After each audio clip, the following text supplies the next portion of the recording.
Beyond the slow breathing of the desert lies a river of gold. Not water, but memory. The wind drifts over sand and stone, carrying whispers of the dead who once believed life did not end, but only transformed. The ancient Egyptians built their lives around eternity, each heartbeat preparing the soul for the long voyage west.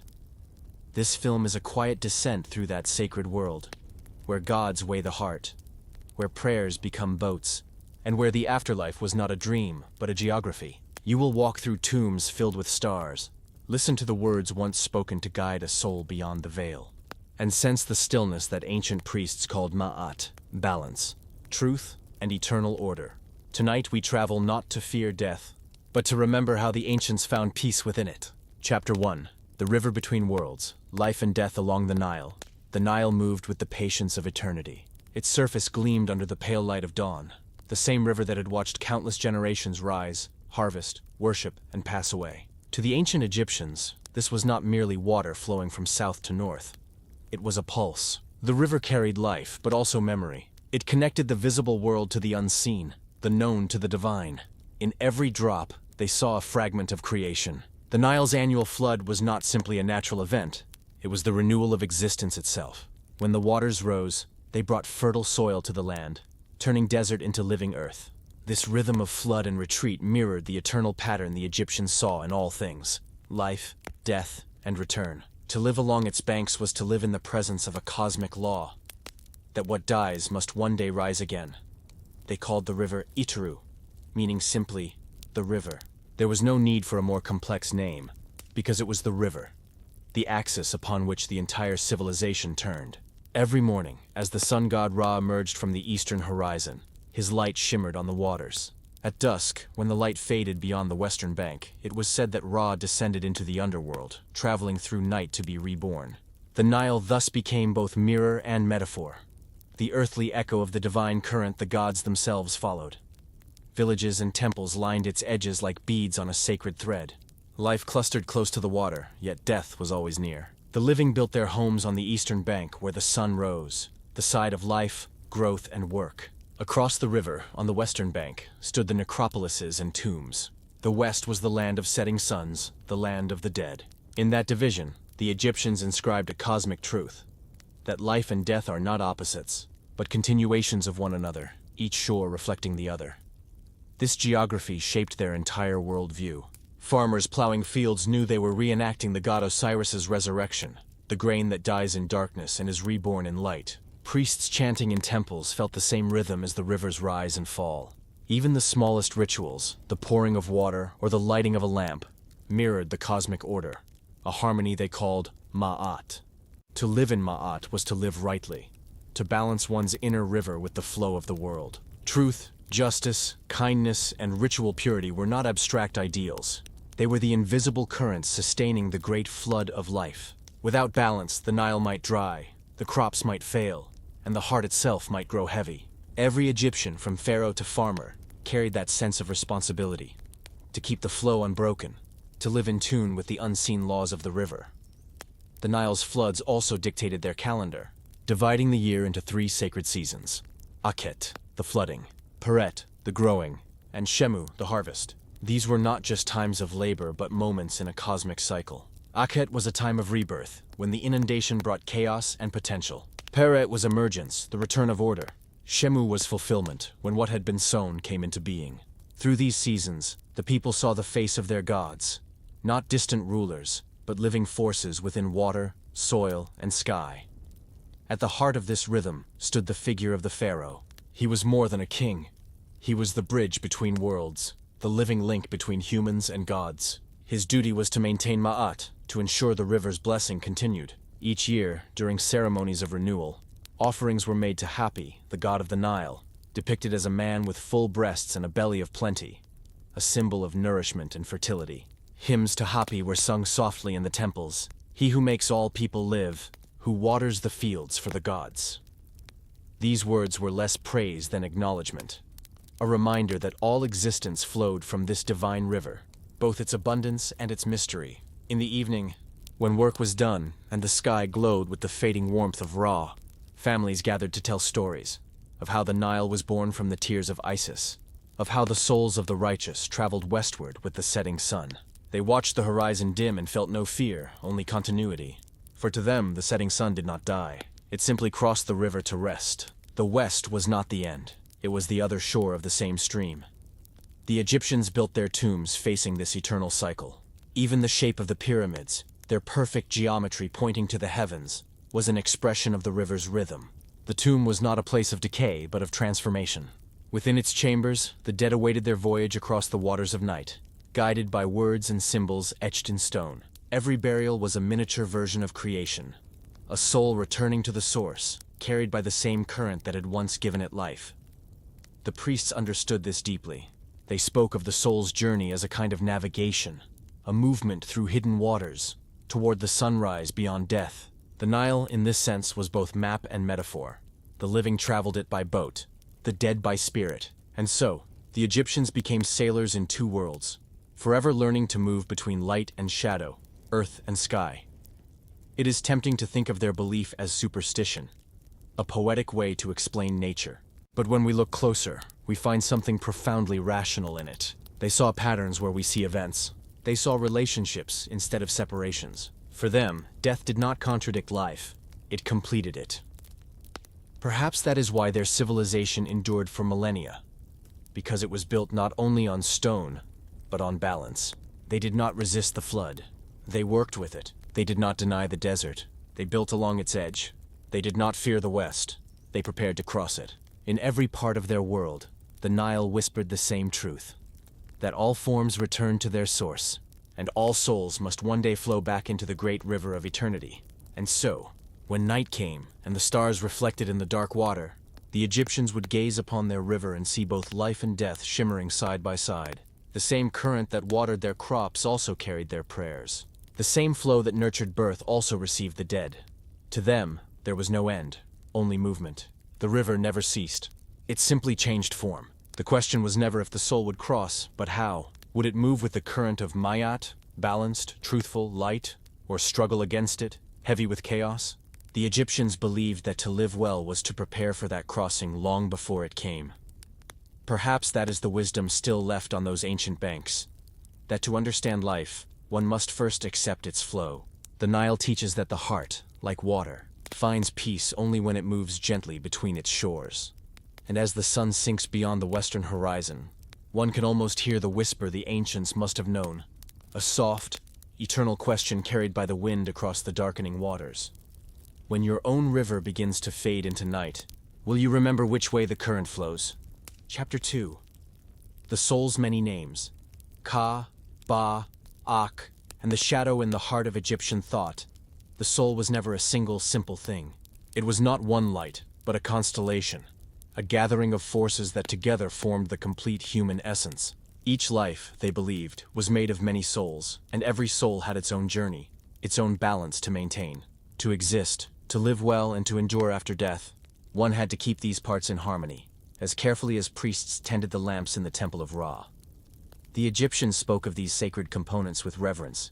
The Ka, the Ba, the Ak, and even the Shut, the shadow. Each represented an aspect of being, both earthly and divine. They were not metaphors, not poetic inventions, but real forces that demanded care. Together they made a human whole. Separated, they risked dissolution, a second death far more final than the first. The Ka was the beginning. It was the breath of life itself, the spark placed within at birth. When a child first drew air, it was said that their Ka had entered them, bestowed by the Creator God, often Ta or Khnum, who molded the body upon his potter's wheel. The Ka was vitality, will, and sustenance. It was what made a person alive in the truest sense. And when death came, it was the Ka that remained, hungry still for offerings and memory. This is why Egyptian tombs were not sealed and forgotten. They were homes, houses of the Ka. The living brought bread, beer, and water to feed it, whispering the names of the dead so that their essence might continue to thrive. The offerings were not symbolic. They were nourishment for that invisible twin, a sustenance that maintained balance between the living and the departed. Then there was the Ba, often described as the soul that could travel. Depicted as a human-headed bird, it was the part that left the body at death and could move freely between worlds. The Ba could drift through the gates of the underworld, visit the tomb by night, and roam the daylight realm by dawn. It carried memory, personality, and emotion, the echo of who one had been in life. But the Ba was restless. It longed to return home, to its body, and that reunion was essential. Without preservation, without mummification, prayer, and ritual, the Ba could become lost, unable to find its way back. The Egyptians believed the Ba needed to recognize its body to achieve reunion each night, forming once again the complete person, ready for rebirth at dawn.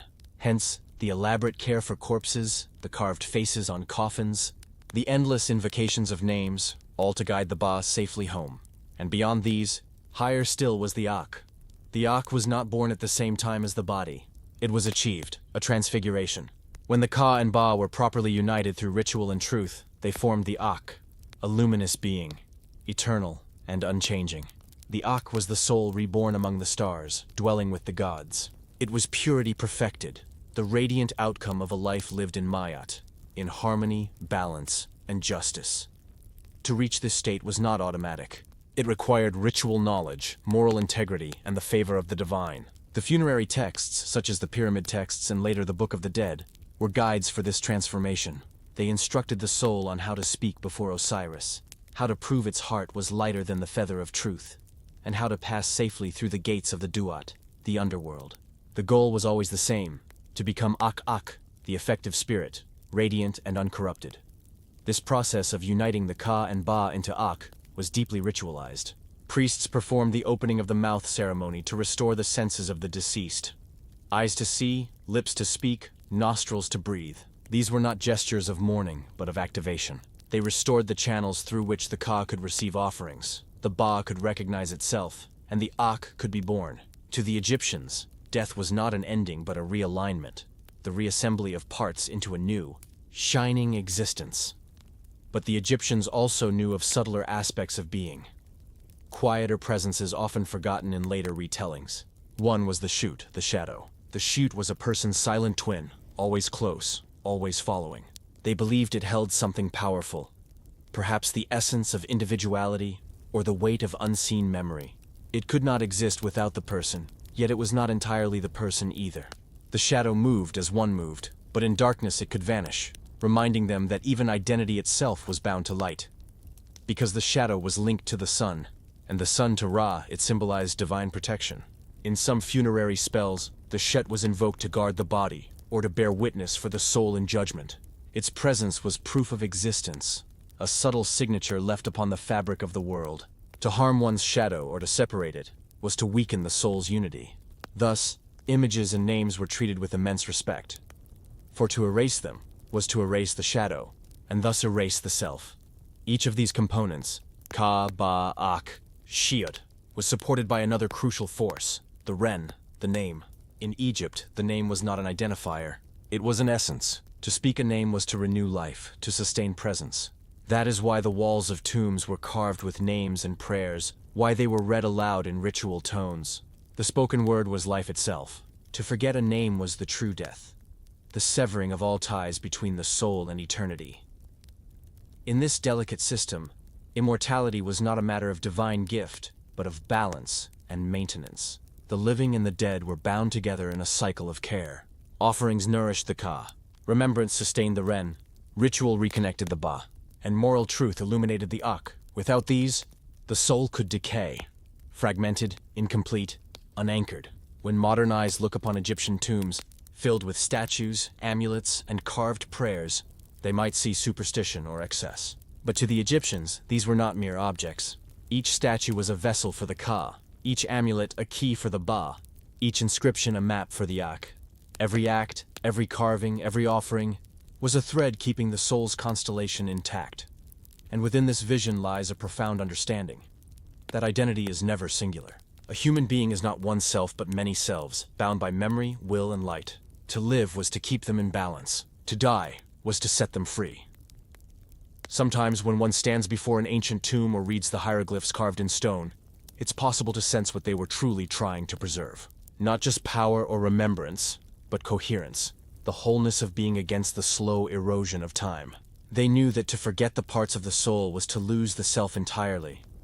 And perhaps that belief still speaks quietly across the ages, that each person is a delicate harmony, a gathering of unseen companions, the will that moves, the heart that feels, the light that endures, and the shadow that remembers. The Egyptians sought to unite these pieces forever, to create an Akh that would sail among the stars, forever radiant, forever whole, and in their vision, whispered beneath the endless desert sky, remains one question, gentle and eternal. If the soul is many, which part of you will awaken when your own journey begins? Chapter 3.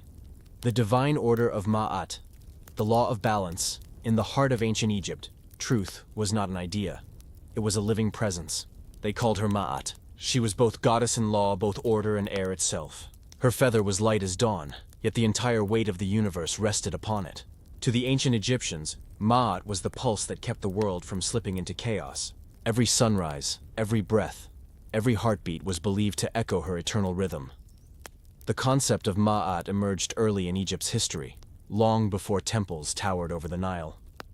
It shaped the way Egyptians saw everything, from the movements of the stars to the fairness of trade in the market. Ma'at meant more than honesty. It meant rightness, justice, and alignment with the natural flow of creation.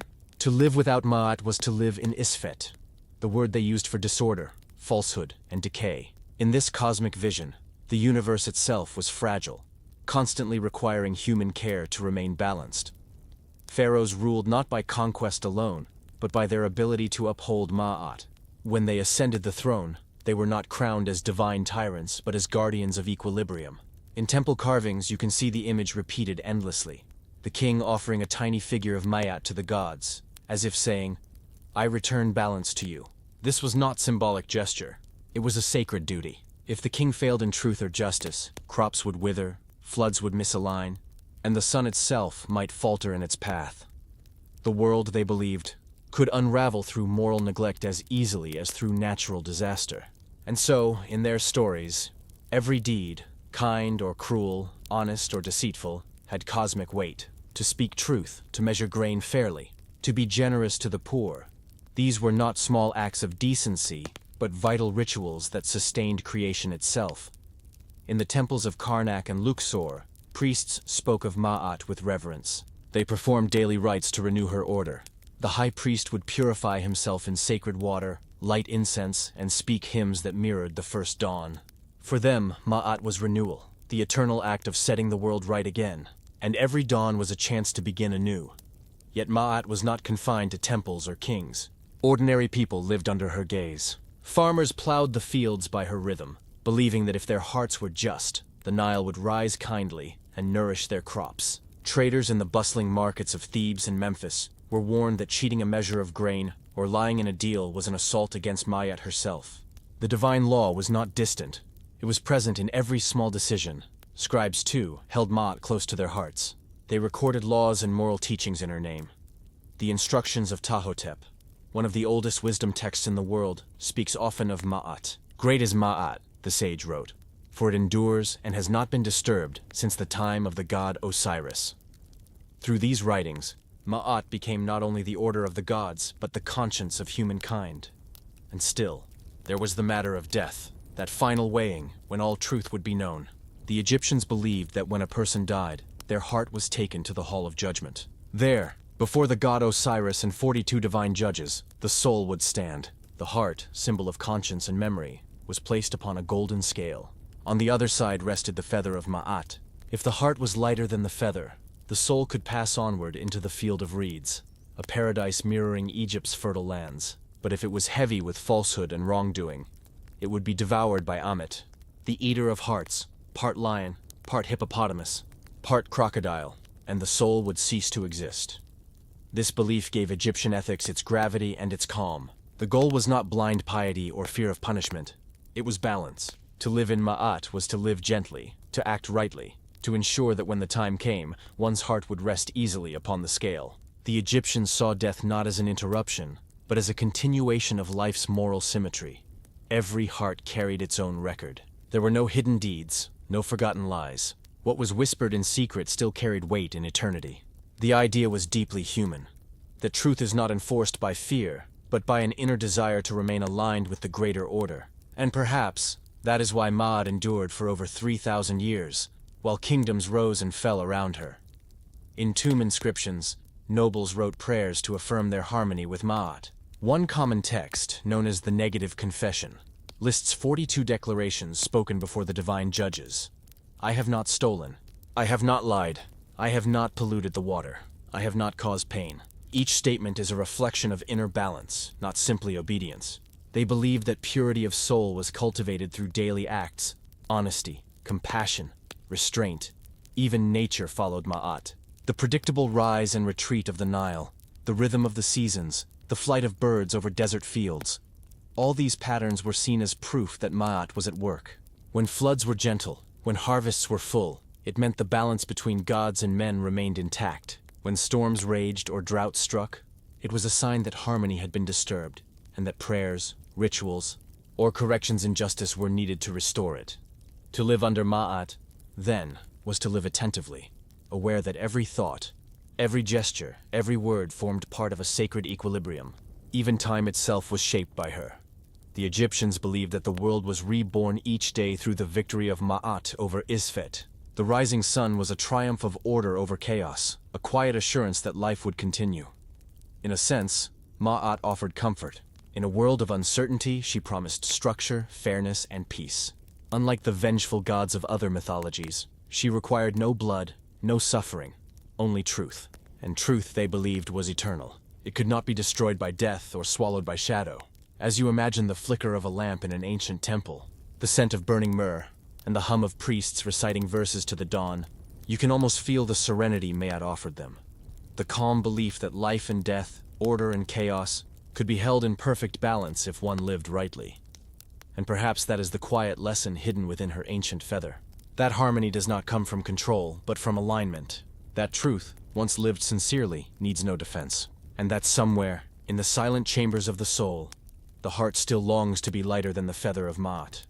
Chapter 4. The Hidden Texts of Eternity. The pyramid inscriptions, carved into the limestone walls of Egypt's oldest pyramids. The pyramid texts are not merely inscriptions. They are the first whispers of eternity ever captured in human language.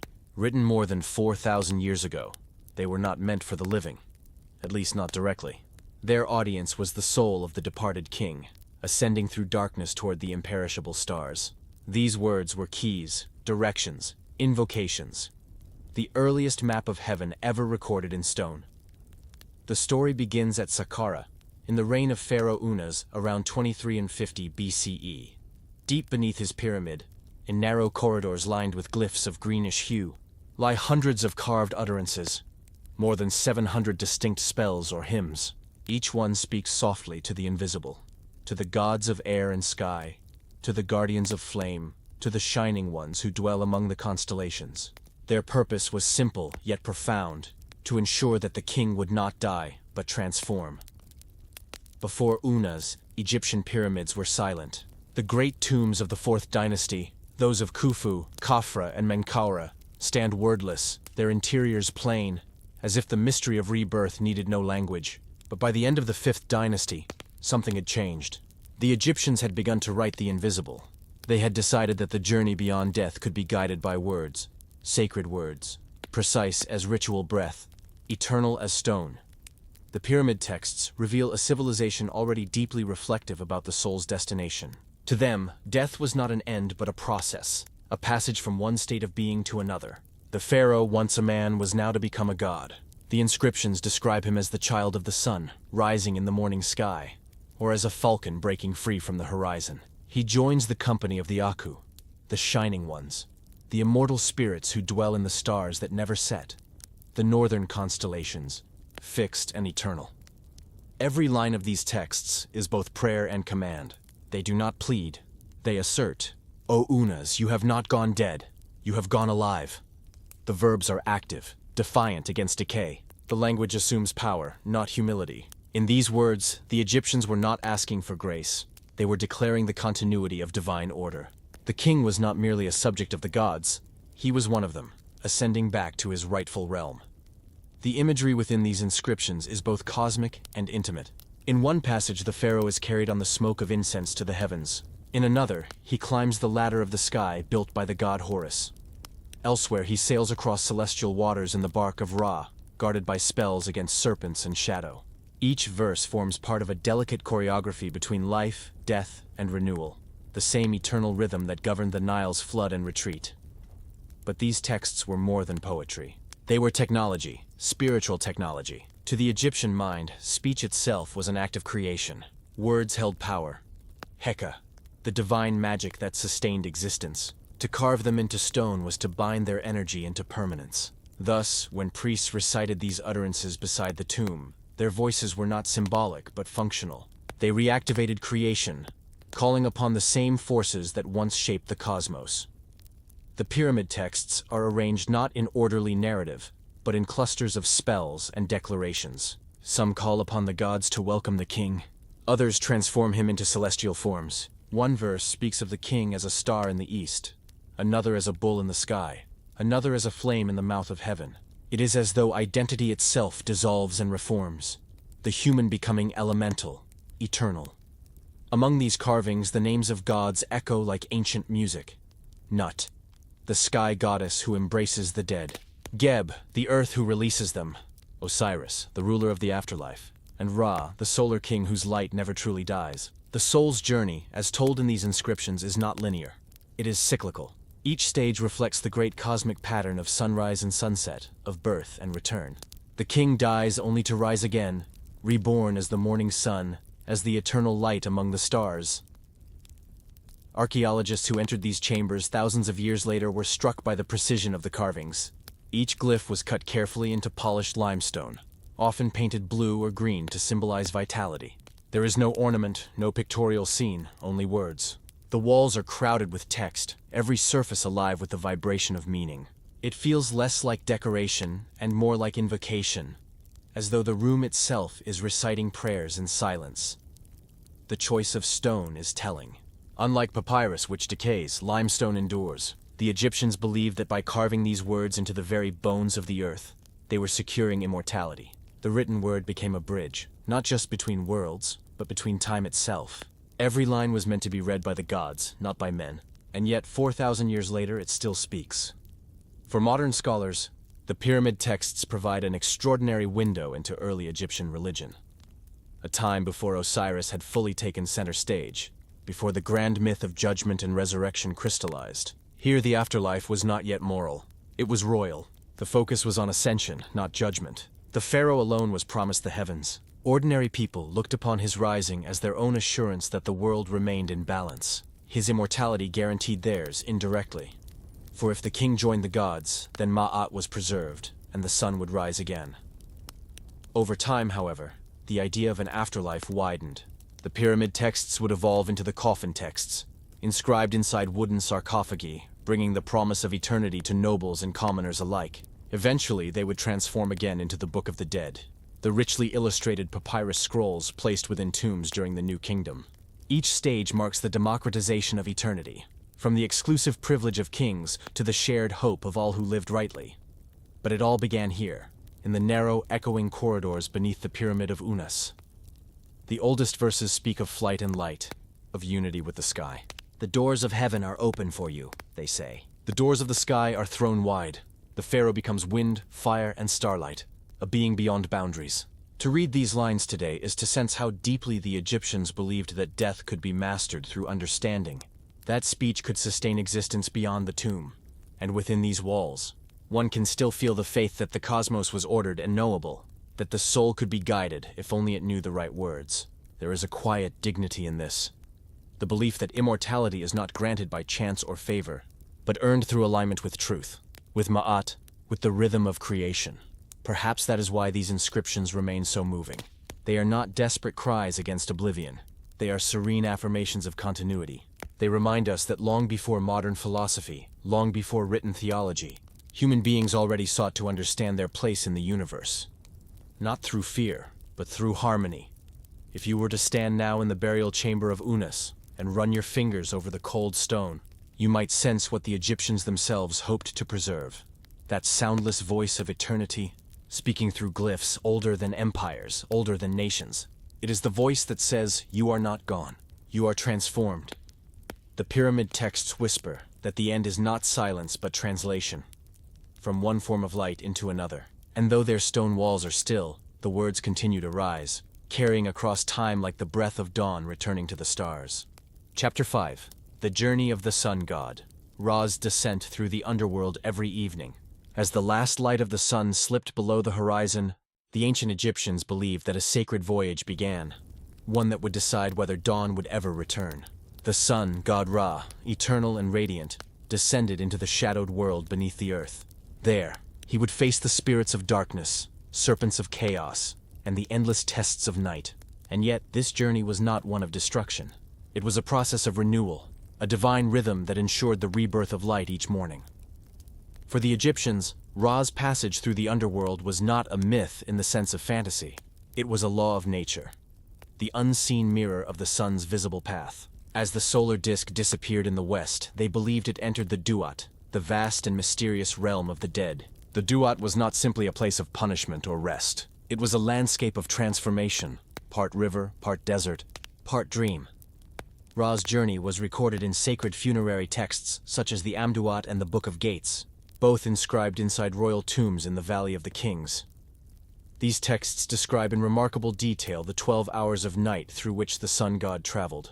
Each hour corresponded to a gate, guarded by divine beings who challenged the god and his retinue of deities, spirits, and stars. The underworld was not random chaos. It was ordered, divided, structured.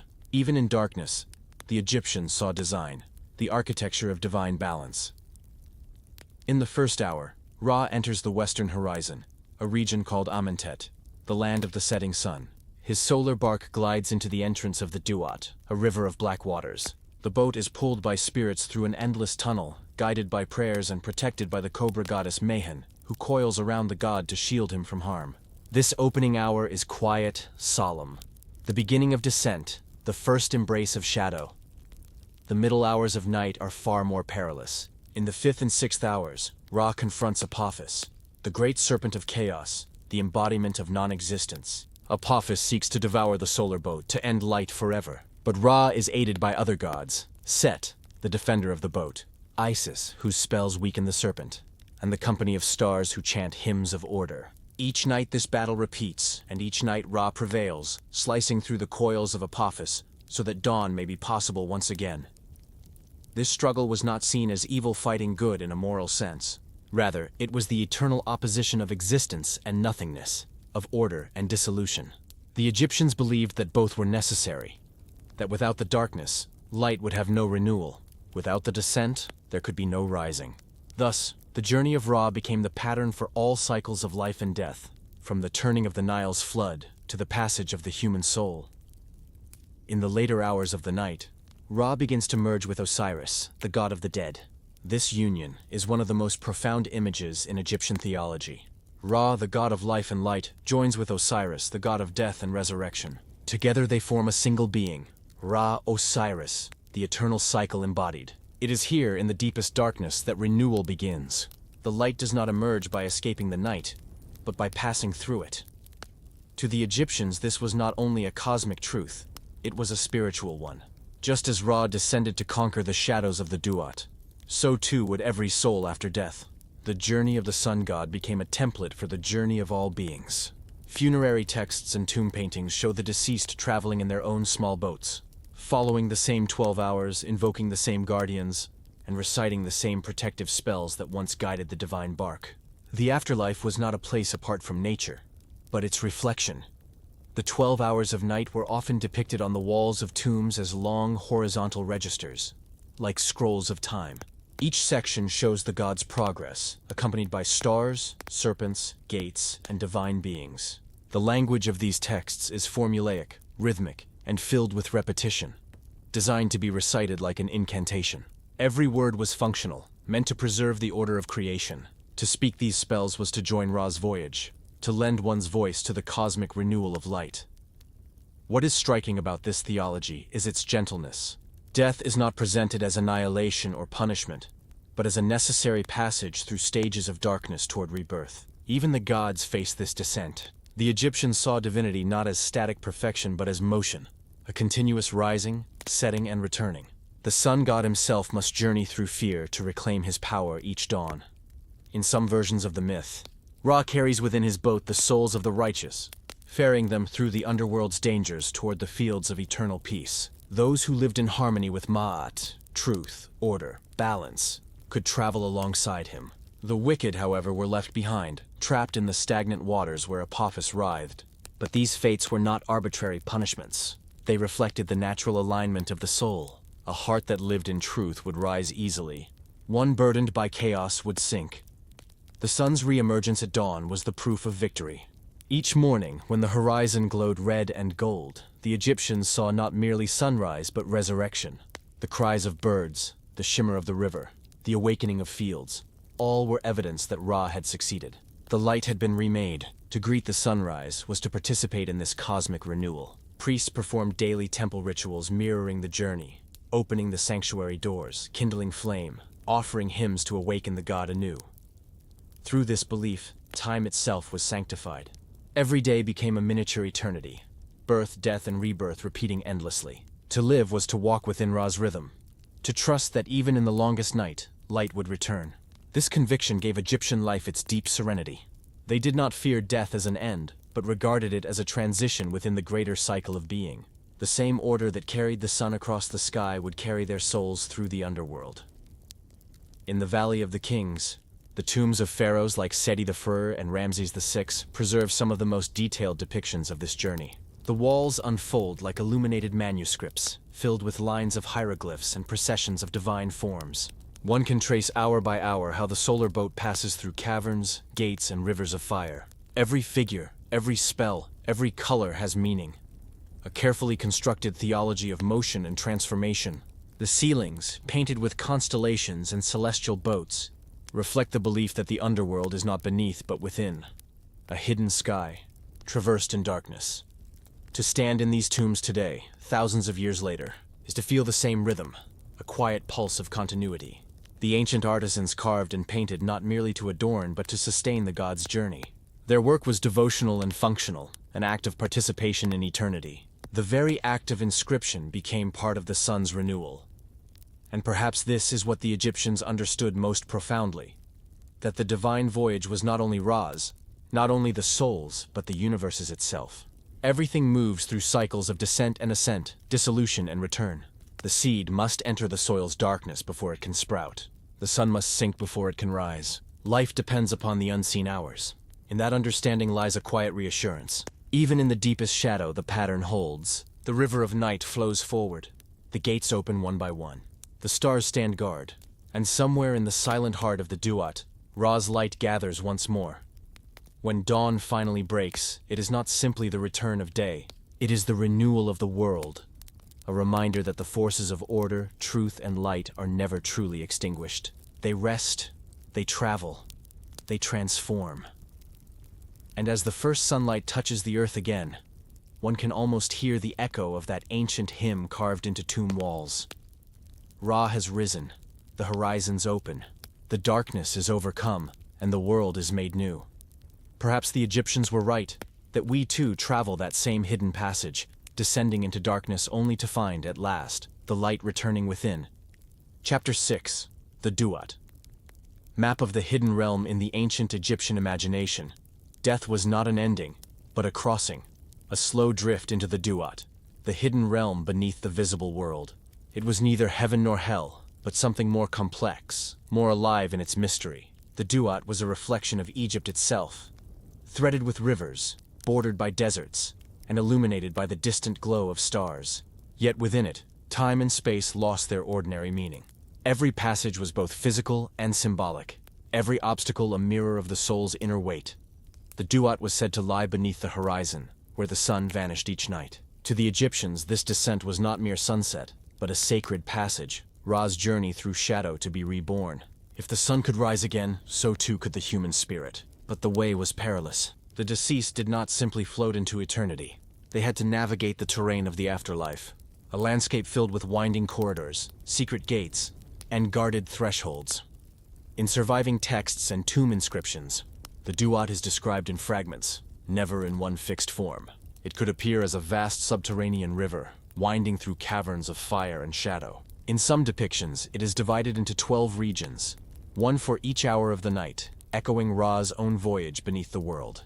In others, it becomes a mirrored reflection of the sky, where the constellations themselves form the roads of the dead. The Duat was not a place to be mapped with certainty. but a world of symbols, each region representing a test of balance and understanding. At its entrance, the soul would meet guardians, serpents coiled upon themselves, lions with human faces, or hybrid beings who carried the emblems of power. Each demanded knowledge, the recitation of a name, a spell, a truth. The ancient Egyptians believed that words themselves held creative power, that knowing the right phrase could open a door or calm a demon. Thus, the soul's journey was not one of strength or violence, but of memory, faith, and speech. The Duat was a place of transformation. Some regions glowed with gentle light, like endless fields watered by celestial canals. Others were shrouded in silence, where stars floated upon dark waters. There were pits of fire and chambers of judgment, but also gardens and lakes where the blessed could rest. In this hidden geography, opposites coexisted. Terror beside peace, darkness beside radiance. It reflected the Egyptian understanding that life and death were part of the same cosmic order, both governed by Ma'at, the law of balance. Archaeologists and Egyptologists have long debated whether the Duat was ever meant to be imagined literally. Some believe it was a vision of the night sky seen as an inverted Earth, where the Milky Way formed the river through which Ra sailed in his solar bark. Others see it as a metaphysical construct, a representation of the human psyche moving through stages of purification. Both views may be true. For the Egyptians, myth and reality were never sharply divided. The cosmos was layered, each level echoing the one above. To journey through the Duat was to move through the deeper layers of existence itself. Tombs from the New Kingdom period often depict detailed scenes from the Duat's geography. The walls of the Valley of the Kings, particularly those of Seti III and Ramesses VI, are filled with sprawling diagrams and text that scholars now call the books of the underworld.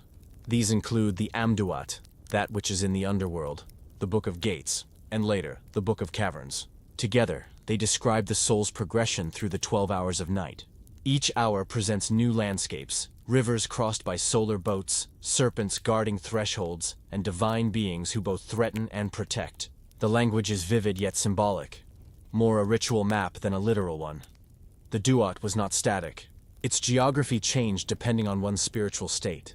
A soul in harmony with Ma'at might perceive flowing canals and luminous meadows. A restless or guilty spirit might wander through darkness, unable to recognize the paths. The journey, then, was as much inward as outward. To pass through the Duat was to confront one's truth, the balance or imbalance within the heart. Even in the darkest regions there was hope. The sun god's own voyage each night guaranteed that light would return. The Duat was not a place of eternal punishment, but a passage of renewal. Every morning, as the sun rose, the Egyptians saw proof that the path could be completed, that even through shadow, the essence of life could be reborn.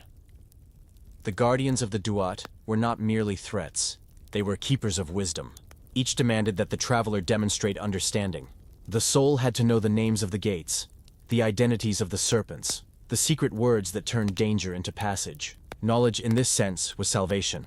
It was why so many tombs were filled with spells, hymns, and inscriptions, to ensure that the deceased would not wander lost. The written word was both compass and protection, guiding the spirit along invisible lines through the other world. Some depictions describe the Duat as filled with stars, each representing a soul that had successfully passed through. These were called the imperishable ones, souls that had joined the cosmic order, reborn as radiant beings beside Ra. In this way, the Duat was not only a journey, but a mirror of destiny. The goal was not to escape it, but to become part of its light, to join the eternal rhythm of death and rebirth. The Egyptian view of the afterlife was thus profoundly interconnected with nature's cycles. The flooding of the Nile, the waxing and waning of the moon, the passage of the sun, all echoed the soul's transitions. The Duat was the unseen half of this cycle, the hidden river beneath all existence. It was feared, yes, but also revered. To know the Duat was to know the secret architecture of being itself. And yet, even after thousands of years, its full meaning remains elusive. The hieroglyphs on tomb walls speak in riddles. The gods appear and vanish without explanation. Scholars can reconstruct the imagery, but the essence, what it felt like to believe these things, to imagine oneself truly passing through those shadowed gates, remains distant. Perhaps that distance is fitting. The Duat was meant to be hidden, a mystery not fully revealed to the living. When the Egyptians placed their dead within stone chambers, surrounded by offerings and texts, they were not sealing them away. They were, in a sense, launching them upon that invisible river, sending them toward the horizon where the sun would rise again. The tomb became both port and vessel, the threshold to a landscape only the soul could traverse. And somewhere in that vast, unseen realm, the soul would hear the first whisper of guidance, the words of the sacred text carved to light its way. Because within the Duat, as the Egyptians believed, words were not mere sounds, they were stars. And with each one spoken, the darkness thinned. Chapter 7. The Book of the Dead. Words for the Soul's Journey. The ancient Egyptians believed that words could shape reality. A single phrase, properly spoken, could command a god, open a gate, or light the darkness of the Duat. This belief was not metaphorical. It was foundational. To them, creation itself began with speech. When the god Ptah conceived the world in his heart and spoke it into existence, language became divine. To know the right words was to hold a fragment of that original creative power.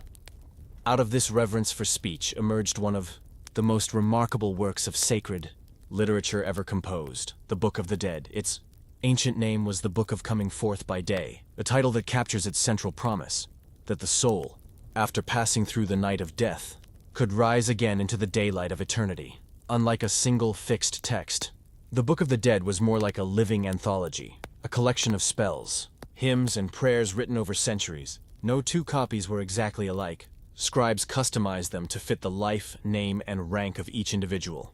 Some were painted on papyrus scrolls, others inscribed on coffin lids or tomb walls. Together, they formed a portable cosmos, a manual for navigating the next world. The book's earliest origins reach back to the pyramid texts of the Old Kingdom, carved into the walls of royal tombs at Saqqara. Later, during the Middle Kingdom, the coffin texts extended this knowledge to nobles and commoners alike. By the New Kingdom, around 1550 BCE, these traditions merged into the form we now call the Book of the Dead. It was no longer reserved for pharaohs alone. Every believer who could afford a scroll could prepare for the afterlife with its protection. The book's language is poetic, but functional. Each spell serves a purpose: to grant the deceased power to move, to speak, to eat, to breathe again in the afterlife. There are spells to open gates, to avoid snares, to protect against snakes or fire, to summon food and drink, and to transform into sacred creatures, a lotus flower, a falcon, a heron, or even the god Thoth himself. Each transformation symbolized freedom from the limits of the body. Death, in this vision, was not a prison, but a process of becoming. The scrolls often begin with an invocation to Ra, the sun god, whose journey through the Duat mirrored that of the human soul. "Hail to thee who rises in the horizon," one passage begins, "thou who shinest with beams of light." The deceased identifies with Ra, joining his cycle of descent and renewal. Through words, the soul aligns itself with cosmic order, Ma'at, ensuring that even in the underworld, truth and harmony are preserved. But perhaps the most famous section of the Book of the Dead is Spell 125, the Weighing of the Heart. In this scene, the soul stands before Osiris, the Lord of the Dead, while the jackal-headed Anubis places its heart upon a scale. On the opposite side rests the feather of Mayat, symbol of truth and balance. The heart must not outweigh the feather. If it does, the soul is devoured by a creature called Amit, part lion, part hippopotamus, part crocodile. If it balances perfectly, the soul is declared true of voice and permitted to enter the eternal fields. To prepare for this moment, the deceased recites the negative confession, 42 statements of innocence spoken before 42 divine judges. "I have not stolen," the soul says. "I have not told lies. I have not caused pain." These were not mere denials, but affirmations of ethical order. They reflected a worldview in which morality was as cosmic as gravity, the balance of one's heart affecting the balance of the universe. The Book of the Dead was thus not only a map of the afterlife, but a mirror of the living world. Its teachings extended beyond the tomb. To live truthfully, to act with kindness and moderation, was itself a way of preparing the soul for eternity. Every ritual, every word spoken in reverence, echoed across both worlds. What makes the Book of the Dead so extraordinary is its faith in the endurance of consciousness. It assumes that awareness continues after death, not as a ghostly echo, but as an active traveler. The soul walks, speaks, chooses, and prays. The afterlife is participatory. Survival depends on memory, language, and spiritual discipline. This is why so many tombs were filled with instructions, to remind the dead of who they were and where they must go. Forgetfulness was the greatest danger. The papyrus scrolls themselves were works of art, Many were painted with vivid scenes, the deceased standing before Osiris, boats sailing through starry waters, fields of reeds glowing under an eternal sun. The hieroglyphs, meticulously brushed in black and red ink, were more than writing. Each sign was a living symbol, believed to contain the essence of what it depicted. To inscribe a crocodile or a serpent without magical precautions was to risk summoning it into being. Thus, even the act of writing these spells was a ritual. Some of the finest examples come from Thebes, from the tombs of nobles and priests who could afford beautifully illustrated versions. One of the most complete is the Papyrus of Ani, now housed in the British Museum. Over 78 feet long, it unfolds like a river of words, carrying the scribe Ani and his wife Tutu through the afterlife. In its scenes, one can see every stage of the journey: the offering of prayers, the crossing of gates, the weighing of the heart, and the final emergence into the light of day. But beyond the artistry lies a profound idea, that immortality depends on remembrance, not only by others, but by the self. The Book of the Dead teaches that the soul must continue to speak its name, to declare its identity, to affirm its truth. "I am pure," one line reads. "I am equipped. I am eternal." These affirmations were not pride, but survival. Reminders that the self was real even amid dissolution. Scholars today see in this text a convergence of theology, ethics, and early psychology. The Egyptians did not separate the moral, the spiritual, and the cosmic. To speak truth, to act justly, to know the sacred names, all were aspects of the same alignment. In their view, heaven was not achieved by faith alone, but by balance. The steady harmony between word, heart, and world. Reading these ancient words today, one senses both distance and familiarity. The images are strange, the symbols foreign, yet the longing behind them is universal. The desire to continue, to be remembered, to awaken once more in the light. The Egyptians wrote their prayers in stone and ink, trusting that even after millennia, the words would still hold power. And perhaps they do. For as we read them now, these spells for breathing, for rising, for opening the gates of the afterlife, we repeat the same ancient hope, that consciousness can cross the dark river, that truth is lighter than shadow, and that the spoken word still carries the spark of creation. The Book of the Dead ends where all journeys begin, with the weighing of the heart, the measure of a life. Yet even there, in judgment, the Egyptians saw not fear, but order. To be true of voice was to be in harmony with the universe. And so, as the papyrus scroll closes and the last hymn fades, one quiet thought lingers, that the power of a single word, honestly spoken, may be enough to open eternity. Chapter 8. The Hall of Two Truths. Weighing the heart against a feather in the stillness of the Egyptian afterlife, there exists a place called the Hall of Two Truths. It is neither heaven nor earth, but a threshold between them, a chamber of ultimate reflection. Here, the soul meets the truth of itself. There are no shadows to hide in, no disguises to wear. Every thought, every action, every intention is laid bare in the quiet balance of eternity. This hall is not built of stone, nor imagined as an earthly courtroom. It is a realm of sacred order, illuminated by the presence of the god Osiris, the eternal ruler of the dead. Around him stand the divine assessors, 42 judges of Mayat, each representing a principle of moral truth. Before them, the heart of the deceased is placed upon a golden scale. On the other side rests a single white feather, the feather of Ma'at, goddess of truth, justice, and cosmic balance. It is a scene both solemn and serene. The silence is not of fear, but of awe. The heart, in Egyptian belief, was more than an organ. It was the seat of memory, emotion, and moral character, the sum of a person's essence. While the brain was often removed during mummification, the heart was always left within the body. It would be needed for this very moment. The weighing of the heart was the centerpiece of Egyptian morality. It did not represent divine punishment, but divine balance. If one's heart was light, free from deceit, cruelty, and imbalance, it would rise gently against the feather, proving that the person had lived in harmony with Ma'at. But if it was heavy, burdened by wrongdoing or selfishness, it would sink. In that case, the heart would be devoured by a fearsome creature called Amit, part crocodile, part lion, part hippopotamus, known as the Eater of the Dead. This act of devouring was not eternal torment. It was dissolution.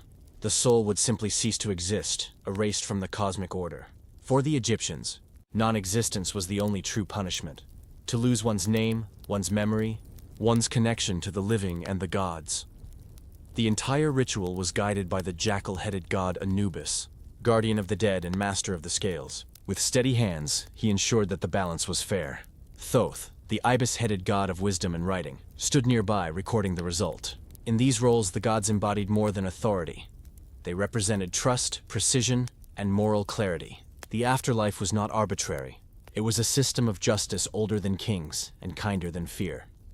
To prepare for this trial, Egyptians relied on spell 125 of the Book of the Dead, the Declaration of Innocence, often called the negative confession.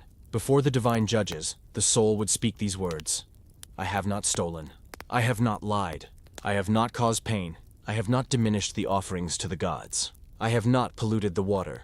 I have not cursed the gods. I am pure. I am true.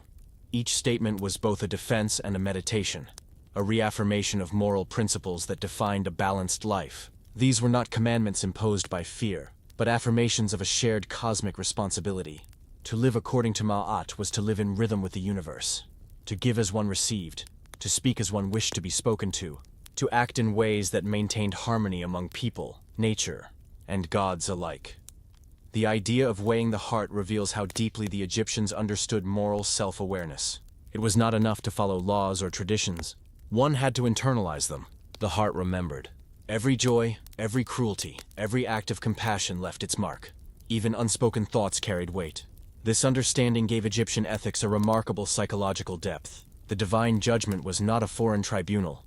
It was the meeting of the soul with itself. In many depictions from tombs and papyri, the Hall of Two Truths is drawn with exquisite care. The scales are perfectly balanced, the gods calm and impartial. The deceased stands upright, composed, hand raised in reverence. Behind Osiris grows the tree of life, and at his feet sits Ammit, waiting in patient stillness. The atmosphere is neither terrifying nor triumphant. It is measured, an image of divine order maintained through harmony rather than fear. In the Papyrus of Ani, one of the most complete versions of the Book of the Dead, the scribe Ani is shown standing before the scale, reciting his confession. His heart lies balanced against the feather, while Anubis watches. Thoth records the outcome on a tablet, and when Ani's heart proves light and true, Horus, the falcon-headed god, leads him forward to Osiris, who sits enthroned within a pavilion of lotuses. Behind Osiris stand his sisters, Isis and Nephthys, symbols of mourning and rebirth. The scene radiates stillness, the quiet peace of divine acceptance. This depiction is more than ritual imagery. It expresses an entire philosophy of existence. Life, death, and morality were never separate in Egyptian thought. They were parts of one continuous balance, like the flow of the Nile, whose annual floods brought both destruction and renewal. To live justly was to align oneself with that rhythm. To live unjustly was to fall out of tune with the cosmos. The concept of the two truths, in the name of the hall, Ma'ati, carries layered meaning. It refers both to the dual aspects of truth, moral truth and cosmic truth. Personal integrity mirrored universal harmony. What one carried in the heart echoed in the stars. The Egyptians saw this symmetry everywhere, in the rise and setting of the sun, the order of the seasons, the structure of their temples. The heart's balance was the microcosm of the world's balance. And yet, beneath the order, there lingers a subtle mystery. What did it mean, truly, for a heart to be light? Was purity an absence of wrongdoing, or the presence of understanding? Could remorse restore balance as a feather settles back into still air? These are questions that reach beyond doctrine, questions that speak to the human condition itself. In this way, the Hall of Two Truths remains a mirror, not only for the ancient Egyptians, but for anyone who seeks meaning beyond death. The image of the heart and the feather invites quiet self-examination. It asks not whether one has obeyed, but whether one has harmonized, with others, with nature, with the unseen order that holds all things. There is a gentleness in this vision of judgment. Unlike later traditions that imagined eternal punishment, the Egyptians saw divine evaluation as necessary, not cruel. The gods were not arbiters of fear, but custodians of balance. To pass the weighing was to prove that one had contributed to the continuation of life, that one's actions had supported, rather than disturbed, the eternal flow. And if one failed, the heart was consumed, not out of vengeance, but to restore equilibrium. The cosmos could not tolerate imbalance. The devouring by Ammit was not wrath, it was correction. In the Egyptian worldview, even erasure had purpose. It prevented the spread of disorder. There is, in this, a kind of stern compassion. Everything, even judgment, serves Ma'at. The scene of weighing also reflects Egypt's enduring faith in justice. It was a civilization that valued moral accountability centuries before the birth of formal philosophy. The idea that truth has measurable weight, that ethics are as tangible as a feather. This notion carries both symbolic elegance and profound psychological insight. As the ceremony concludes, Thoth announces the verdict, true of voice. This phrase, ma keru, means not only that the soul is justified, but that its words are now aligned with divine truth. To be true of voice is to have one's speech, thought, and essence resonate with Ma'at. It marks the soul's transition from mortal memory to eternal identity. From this moment onward, the individual is no longer simply human. They are an Ak, a transfigured spirit of light. The hall fades into silence. The scales rest in perfect balance. The heart glows faintly beside the feather, and Osiris nods in approval. The soul passes onward, not through triumph, but through harmony. For all its grandeur, this vision remains deeply human. It tells us that morality, for the Egyptians, was not obedience to command, but participation in balance. It was not a fear of gods, but a dialogue with them. A lifelong conversation between action and intention, between the visible and the unseen. And so, as we imagine that quiet hall, the golden scales, the calm gods, the weightless feather drifting in air, a question lingers softly in the mind. When the heart is finally placed upon the scale, what will it remember most? The burdens of its fear, or the lightness of its truth? Chapter 9. The Devourer awaits, Emmet in the end of being beneath the vast ceiling of stars in the Egyptian afterlife. The Hall of Two Truths glows with divine stillness. The air is weightless, yet filled with a quiet tension. Before the throne of Osiris, the scales of Ma'at stand poised, one side holding the heart of the departed, the other, the feather of truth. Around them, silent gods observe, waiting for the balance to decide the soul's fate. And near the base of the scales, watching with unblinking patience, lies Ammit, the Devourer. She is a creature born from the boundaries of life and death, an embodiment of divine consequence. Part crocodile, part lion, part hippopotamus. Each animal chosen from the most fearsome beings known to the Egyptians. Yet her presence is not chaos nor cruelty. She is justice in its most final form. The Egyptians never saw Ammit as evil. Her role was not vengeance, but restoration. She was the hand that removed imbalance from the eternal order, the one who ensured that no soul unworthy could pass falsely into the blessed realms. In their vision of the cosmos, every truth demanded its counterweight, every light, its shadow. Ammit was that shadow, quiet and absolute. Those who faced her did not scream or fight. The condemned simply ceased. Their hearts, heavy with falsehood or cruelty, were swallowed whole, disappearing into what was called the second death. To the Egyptians, this was not torment, but dissolution, the erasure of being. No afterlife, no rebirth, no name to be remembered. It was the most feared fate of all, to vanish completely, as if one had never existed. This concept reveals much about Egyptian morality. In their vision, evil did not need eternal punishment. It needed to be balanced, erased from the harmony of existence. Unlike later faiths that imagined hells of fire and anguish, Egypt's judgment was serene, even merciful. The soul that could not sustain Ma'at, the cosmic truth, was not tortured. It was simply unmade. In temple texts and funerary hymns, Ammit is sometimes described crouching beside the scales, her jaws half open, her gaze fixed on the beating heart as it is weighed. The heart was believed to speak, to confess. It held memory, motive, and conscience. If it betrayed the soul, Ammit would advance, silent and certain, to consume it. Her act was final, but not malevolent. It kept the world pure, the Duat in balance, and truth undefiled. Priests reciting the Book of the Dead would warn the listener not to fear her, but to respect her. The true way to escape Ammit was not through pleading or sacrifice, but through integrity. A life lived in accordance with Ma'at.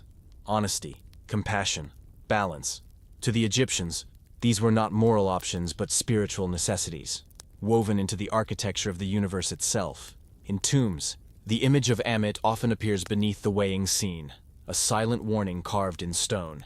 Her body sprawled like a sleeping predator, ready to rise if the measure fails. For the living who looked upon these carvings, she was both dread and teacher, a reminder that one's afterlife depended not on wealth, not on birth, but on the state of one's heart. And in this moral vision lies something profoundly human. To live truthfully was to prepare for eternity. To deceive, to harm, to act against the natural harmony of the world, was to feed the devourer. The Egyptians did not separate morality from cosmic order. They were one and the same. In some late interpretations, Ammit was seen not just as destroyer, but purifier, the agent through which disorder returned to the primal waters. The nun. Her consumption of the wicked heart did not poison creation. It restored it.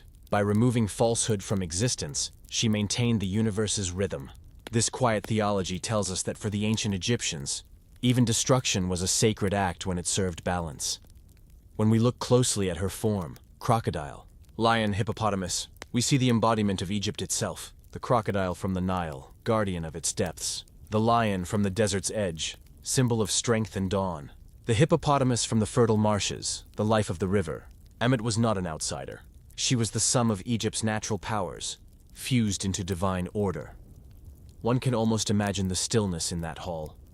The golden light, the measured breath of the gods, the weightless feather trembling on the scale. And in the corner of that stillness, Ammit waits, patient, unmoving, a guardian of the boundary between existence and oblivion. For those who passed the test, her eyes closed in peace. For those who failed, her jaws opened, and their names dissolved into silence. No hatred, no celebration, only equilibrium restored.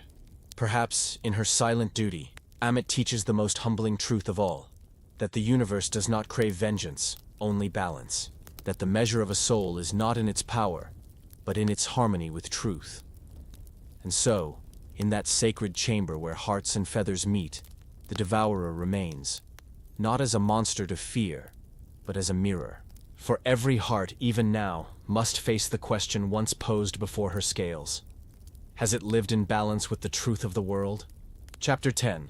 Osiris, the Lord of Resurrection. In the quiet heart of Egyptian faith, deeper than any temple or tomb, stands the figure of Osiris, the green-skinned god of rebirth, of harvest, and of the eternal return. To the ancient Egyptians, he was more than a deity. He was a mirror of life itself, dying, buried, and rising again in endless rhythm, like the Nile that flooded and retreated, giving life to the desert. Osiris was once a king, a ruler not of the heavens but of the earth. His reign was described as an age of peace, when people learned the ways of farming, justice, and reverence for the gods. He was beloved, the bringer of order and fertility. Yet, as all myths remind us, order is never without its shadow. Osiris had a brother, Set, god of chaos, the storm, and the desert wind. Set's jealousy grew like a storm cloud over the fertile fields, until it found its moment. In the ancient telling, Set devised a coffin crafted exactly to Osiris's form, gleaming and beautiful. At a great feast, he offered it as a gift to whoever fit inside. When Osiris lay down within it, the lid was sealed, and the coffin cast into the Nile. Thus began the god's descent, not into simple death, but into transformation. The coffin drifted northward, carried by the current to the shores of Byblos, where it became entangled in the roots of a tamarisk tree. The tree grew around it, enclosing the body in fragrant wood, a symbol that even in death, life continues to grow. When the king of Byblos cut the tree for his palace, he unknowingly brought the body of a god into his hall. But the story did not end there. Isis, Osiris's wife and sister, began her long search, a journey through marsh and wilderness, guided only by devotion and grief. She found the coffin and brought it home, hiding it in the reeds of the Nile. Yet Set discovered it again, and in rage, he tore Osiris's body into 14 pieces, scattering them across Egypt. It is this part of the myth that gives the story its human depth. The goddess, patient and enduring, searched once more. With the help of her sister Nephthys and the wisdom of Thoth, she gathered the fragments of her beloved. Each piece she found was mourned, anointed, and restored. In this act, she became the archetype of faithfulness, the one who reassembles what chaos has broken. With careful ritual and the power of words, Isis reawakened Osiris. For a moment, life returned, and from their union came a child, Horus, the falcon god, destined to avenge his father and restore balance to the world. Osiris, however, did not return to the realm of the living. Instead, he became ruler of the dead, the eternal king who waits in the underworld, presiding over judgment and renewal. This cycle, death, restoration, and eternal life, formed the backbone of Egyptian belief. To die was not to vanish, but to enter the path of Osiris. Every person, no matter how humble, could share in his destiny if they lived in truth and harmony with Ma'at. The body might decay, but the Ka, the vital essence, continued. Through ritual and remembrance, through offerings and prayer, the dead could awaken again, just as Osiris had. The Osirian myth was not just a tale. It was a spiritual map. Each phase of the story mirrored the soul's own passage. The coffin on the Nile was the moment of death. The tree that grew around it, the stillness of the tomb, Isis's search, the rites of preservation, and the gods' awakening, the rebirth promised to all who followed the laws of balance and truth. This faith in continuity shaped Egyptian civilization for millennia. Every temple to Osiris, every painted wall in a tomb, every funerary text echoed his promise. The fields of reeds, the paradise of the blessed dead, were his kingdom, a reflection of the living world, perfected and eternal. The seeds that sprouted in silt after the Nile flood were his resurrection written in nature. Even the green hue of his skin symbolized renewal, the color of new growth after inundation. For the Egyptians, Osiris was not a distant god. He was near, woven into the turning of seasons, the cycles of the moon, and the quiet pulse of the river. His death was replayed each year in the rituals of planting and harvest. When the seeds disappeared beneath the soil, they called them Osiris entering the earth. When the crops rose again, it was said that Osiris lives. The priests who tended his mysteries reenacted this myth with solemn precision. In the temple at Abydos, one of the most sacred sites of Egypt, the story of Osiris's death and resurrection was performed annually. Pilgrims gathered from across the land to witness the divine drama, to feel the reassurance that life, even when it seems lost, is never truly extinguished. Archaeologists have found inscriptions describing these rites. Processions carrying his effigy, chants calling upon his spirit to rise, offerings made at the river's edge. The rituals were not just remembrance, they were renewal itself, a reaffirmation that the world's order still held. In the coffin texts and Book of the Dead, the soul speaks directly to Osiris, calling him Lord of the living and the dead. His throne is described as surrounded by water and lilies, symbols of birth and purity. The deceased addresses him as one who understands suffering, a god who has known death himself. This intimacy between human and divine gave the Egyptian religion its unique gentleness. Their god of the underworld was not cruel, but compassionate, because he had walked the same path. There is a profound tenderness in that belief. To imagine that even the gods must die and yet rise again is to accept that death is not failure, but transformation. The Egyptians did not see mortality as punishment. They saw it as passage, an initiation that every living thing must undergo. In Osiris's myth, the universe finds balance between loss and renewal. Set's violence creates disruption, but also gives rise to a deeper order. The conflict between them is not simple good and evil, but chaos and harmony. Two forces that must forever dance to keep creation alive. And in the end, it is not destruction that triumphs, but restoration. The image of Osiris seated upon his throne endures, green-skinned, wrapped in linen, crowned with the white Atef headdress, holding the crook and flail. Around him stand the gods of judgment, the guardians of the Duat. Yet beyond the divine imagery lies something profoundly human, the yearning for continuity, the hope that the heart's goodness will carry on beyond the grave. Perhaps this is why his myth still resonates. To die, to be scattered, to be remembered and remade, it is the cycle of existence itself. Every loss we endure, every fragment we recover, every dawn after darkness, all echo the story of Osiris. He teaches that resurrection is not only a divine privilege, but a cosmic truth. That from dismemberment comes unity, from stillness, renewal, and somewhere, deep beneath the stars of the Duat, the Lord of Resurrection sits in silence, neither fully gone, nor fully here, waiting always for the next soul ready to rise. Chapter 11. The Priests of Abydos, Guardians of the Ritual. Path, at the edge of the desert, where the fertile land gives way to endless dunes, stands Abydos, the ancient gateway to eternity. To the Egyptians, this was not merely a city, but the resting place of a god. The sands here were believed to hold the body of Osiris himself, the god who died and was reborn, the lord of all who passed through death's veil. For over 3,000 years, pilgrims came to Abydos seeking communion with the divine. They arrived in slow processions, priests, nobles, laborers, and kings, all drawn by the promise of the sacred. The air was thick with incense, the smell of myrrh and resin rising in pale spirals toward the sky. Beneath the vast desert silence, the temple complex hummed with quiet purpose. Each stone, each carved word, each flicker of flame belonged to the order of ritual that connected the living to the dead. The priests of Abydos were not merely servants of Osiris. They were custodians of the mysteries. Their task was immense, to maintain the balance between life and the eternal, to preserve through practice what could not be expressed in words. They performed the sacred dramas of Osiris's death and resurrection, embodying his story in chants and offerings, so that the world itself would remain in harmony. Within the great temple built by Seti the Wine and completed by his son Rameses II, the rituals followed a rhythm older than memory. Before dawn, the high priest entered the sanctuary to awaken the god's image. The statue of Osiris, wrapped in green linen and crowned with the white Atef headdress, was touched with sacred oils, the gesture symbolizing the renewal of divine presence. Offerings of bread, beer, figs, and lotus flowers were laid before him, nourishment for the spirit that sustained the universe. The walls of the temple whispered the same story in carved reliefs: the god's body torn and gathered, his resurrection, his reign among the blessed. But the priests understood that these were not only myths to be read, they were patterns to be lived. Each gesture, each recitation, each drop of oil carried the power to reweave the fabric of order, to ensure that Ma'at, the principle of truth and balance, continued to pulse through the world. In the heart of the temple, the chambers grew darker, narrower, and more silent. Here, the priests moved in slow procession, their footsteps muffled by sand and time. They were trained in layers of knowledge: astronomy, language, medicine, and theology. For to serve Osiris meant to understand not only ritual, but the structure of the cosmos itself.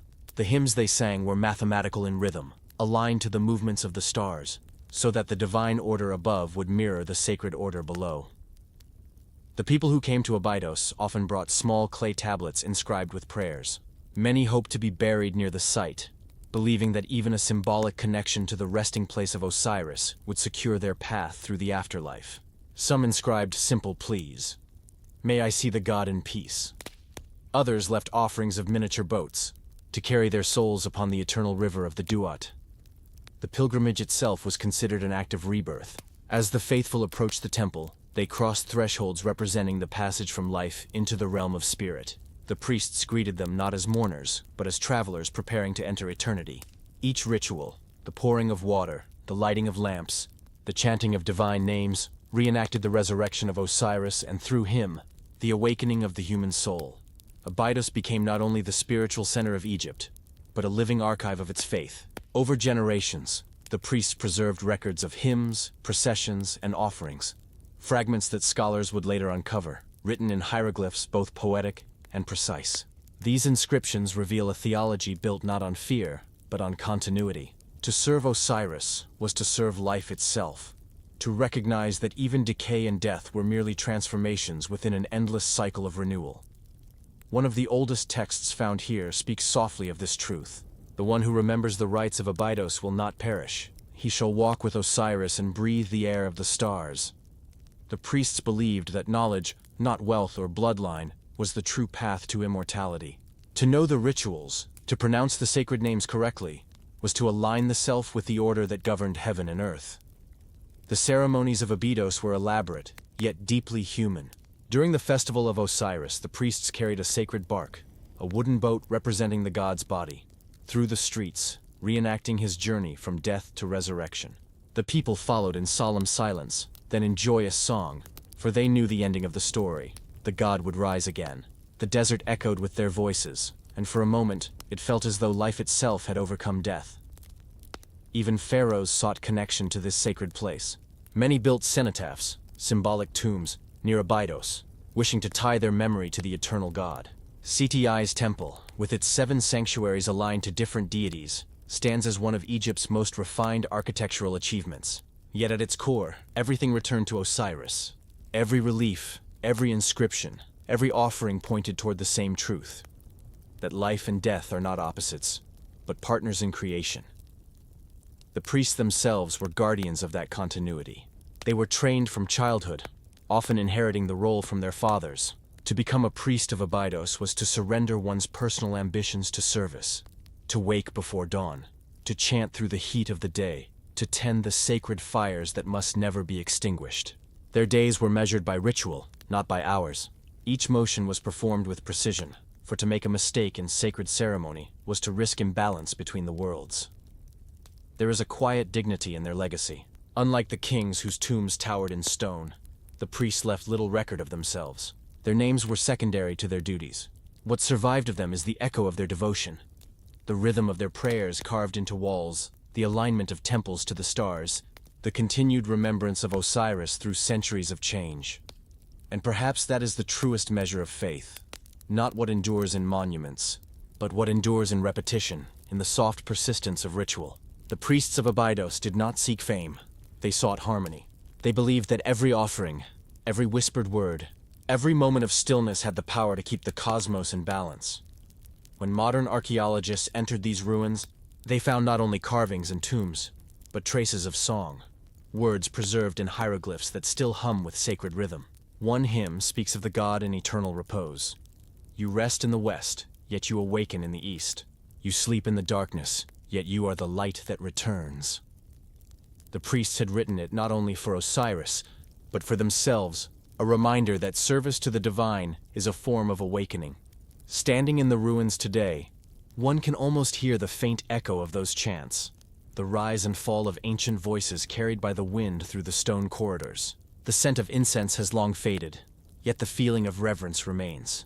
Abydos still seems alive, as though beneath the sand. The rituals continue in silence. For the Egyptians, this was the center of the eternal path, where the divine and the mortal touched, where death and life traded places with each breath. And through the priests who guarded it, that fragile connection endured across the centuries. To remember them is to remember that eternity was not believed to exist somewhere far away. It was here, in the smoke that rose from the altar, in the carved hymns that still glow in the half-light of the temple, in the act of devotion repeated with care. In the end, the priests of Abydos were not only guardians of ritual, they were caretakers of time itself, keeping the rhythm of the sacred steady, so that the world would not forget how to rise again. Chapter 12. The Fields of Reeds, Paradise Beyond the Horizon. For the ancient Egyptians, paradise was not distant nor abstract. It was a reflection, a perfected mirror, of the world they knew. They called it Aru, the Field of Reeds, a landscape both familiar and eternal. Green stalks rose from shining waters. The sky glowed with an unending dawn. The air held the scent of grain, still warm from the sun's touch. Here, the soul who had passed every trial, whose heart had balanced truth, would find rest, not in stillness, but in the gentle rhythm of divine life. The Field of Reeds was, in many ways, Egypt itself, purified, renewed, made flawless. Rivers gleamed without flood or drought. Crops stood high and heavy, yet harvest never ended. Families were reunited. Loved ones walked again along quiet canals, their reflections clear and whole. The soul who entered Aru did not dissolve into light or vanish into a celestial mist. Instead, it continued to live, to plow, to sow, to sing, to sail, as it once did, but freed from decay. Eternity, in this belief, was not escape. It was continuity without suffering. In the tomb texts, the journey to Aru is described with precision. The soul must navigate gates, channels, and secret paths. Each doorway demands a word of power, a name, a truth. Only those who had learned the sacred utterances could cross safely. In this sense, paradise was not merely a reward, but a return. To order, to Maat, to harmony with the cosmos. The same order that governed the Nile's rise and fall, governed the soul's peace beyond the horizon. For a people who saw divinity in the daily, in the flooding river, the blooming lotus, the cry of birds at dawn, their vision of heaven could only mirror what they loved. The afterlife was not otherworldly in the way later faiths would imagine. It was Egypt perfected. Every blade of grass shimmered with divine life. Every breeze carried the memory of the gods. The ideal was not to flee the world, but to dwell in its eternal form, where balance was forever maintained. This was the promise of Osiris, the god who had died, and through death restored life. His resurrection was the assurance that all things living might return, renewed. Just as he ruled the Duat and gave judgment beside the scales, so too did he preside over Aru as its king. In some hymns, he is described as sitting beneath a sycamore, watching as the righteous tend their fields. In others, he walks among them unseen, the silent overseer of eternal order. The papyri often depict the soul, or Ka, arriving at the Field of Reeds by boat. The oars cut through waters of silver blue, and the horizon glows gold. At the banks, divine figures wait, sometimes gods, sometimes ancestors. The newly vindicated spirit is welcomed home. There is no fear here, no burden. The dead one becomes true of voice, a phrase, That means not only justified, but harmonized, one whose speech aligns with the eternal truth of the universe. The imagery of reaping and sowing in paradise held deep meaning. It was not toil, but sacred participation in the endless cycle of creation. To tend the earth was to partake in the work of the gods, ensuring that order was sustained even beyond death. In this, eternity was active, not passive. The field of reeds was a living cosmos, where every gesture, from gathering grain to steering a boat, resonated with divine purpose. For the Egyptians, such continuity erased the boundary between the living and the dead. Offerings placed in tombs, bread, beer, oil, fruit, were not symbolic tokens. They were real sustenance for the spirit, nourishing the self that continued to exist just beyond the horizon. The living fed the dead, and the dead blessed the living in return. Through this cycle, Aru and Egypt remained connected, like reflections facing one another across the river of time. Yet paradise, in their eyes, was not without memory. The soul who walked in the golden fields did not forget the body once worn, or the world once known. In some prayers, the dead speak of looking back, not in sorrow, but in tenderness. They remember the weight of the Nile's breeze, the sound of the temple drums, the laughter of children at dusk. The perfection of Aru was not separation from these things, but their fulfillment. To enter Aru was to experience the world as it should be. No disease, no decay, no injustice, only the balanced rhythm of divine harmony. It was realized in full, every heart light as a feather, every word pure, every act aligned with cosmic truth. And yet, even in that serenity, a quiet awareness lingers. The soul knows what it has left behind, because paradise to the Egyptians was built upon memory. The ideal Egypt beyond the horizon existed because the mortal Egypt was loved. In the golden fields, the sun never sets, but its warmth still recalls the days when it did. The eternal harvest never ends, but the joy of reaping it remembers hunger once endured. The soul carries these echoes softly, like distant music that never fades. And so, in the heart of eternity, the Egyptians imagined not a blank heaven, but a living, breathing world. A world perfected but still grounded in all that once was. The field of reeds is less a destination than a reflection. The dream of life, realized beyond decay. In this dream, every soul finds what it has sown. The river flows gently, the air glows with peace, and the cycle, endless and serene, continues. Both here and beyond the horizon. Chapter 13. The art of mummification. Preserving the vessel in ancient Egypt, the body was never simply a shell. It was a sacred vessel, a microcosm of divine creation. Within it, the god's design was made visible. Order, structure, and balance, reflected in flesh and bone.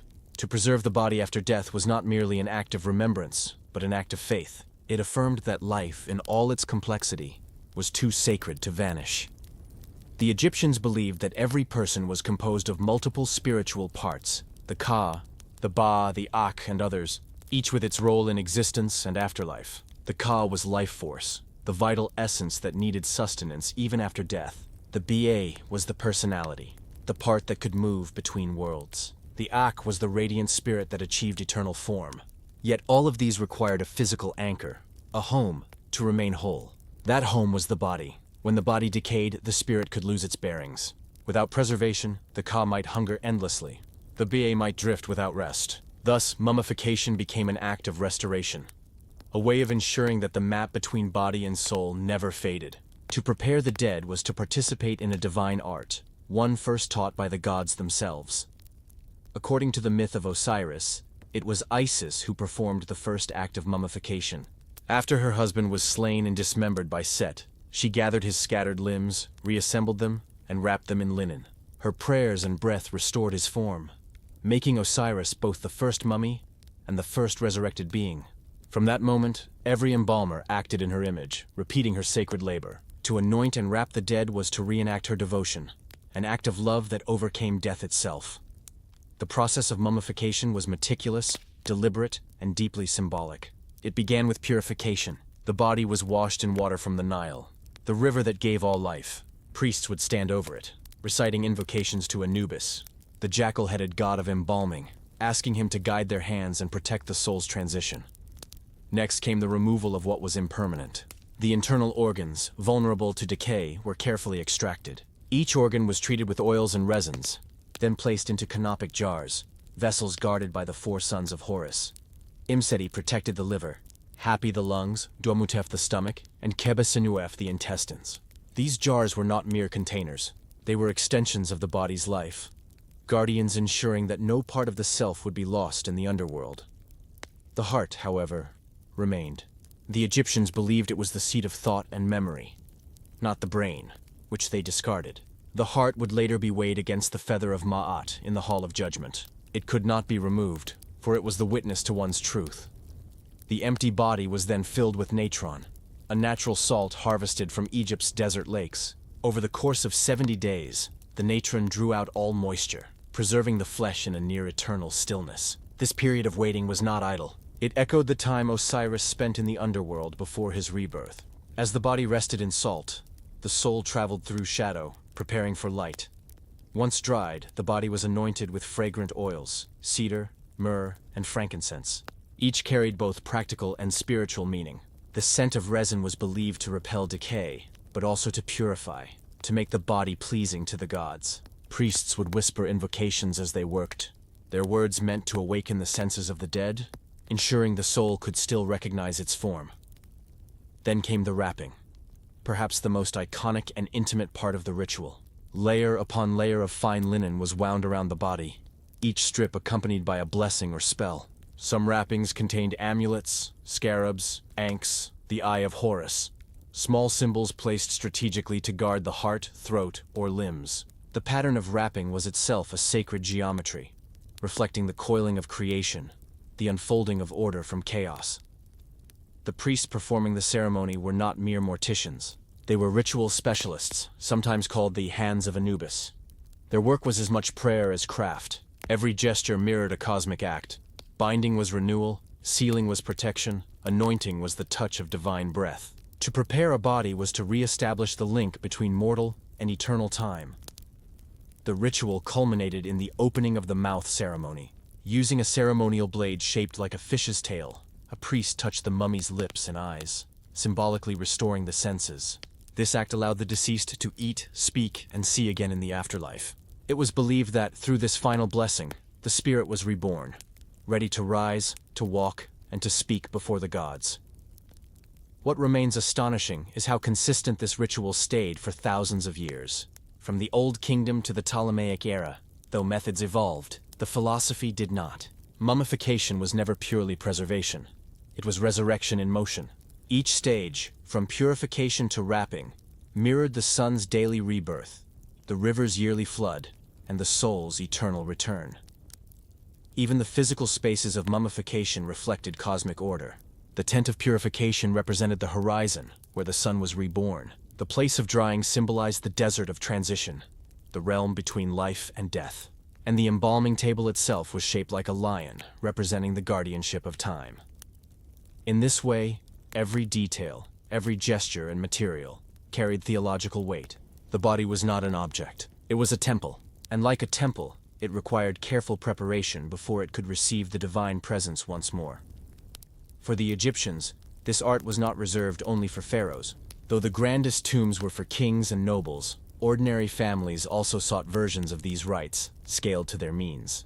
Even the simplest wrapping, the smallest prayer, connected the deceased to the cycle of divine renewal. To be mummified, however humbly, was to affirm one's participation in eternity. There is something quietly profound in this devotion to the physical. To preserve flesh for millennia, to believe that spirit depends upon the vessel, reveals a worldview rooted not in denial of death, but in reverence for form. The body was the memory of creation, and creation to them was sacred. Modern viewers often see mummies as relics, silent, inert, frozen in time. Yet, to the ancient Egyptians, they were anything but lifeless.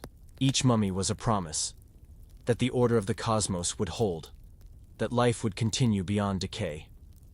It invites a quiet reflection. What does it mean to preserve what will inevitably fade?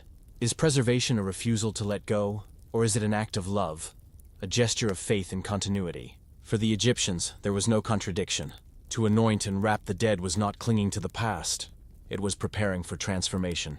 They saw the body not as something to discard, but as something through which eternity would pass, as the seed passes through earth before it blooms again.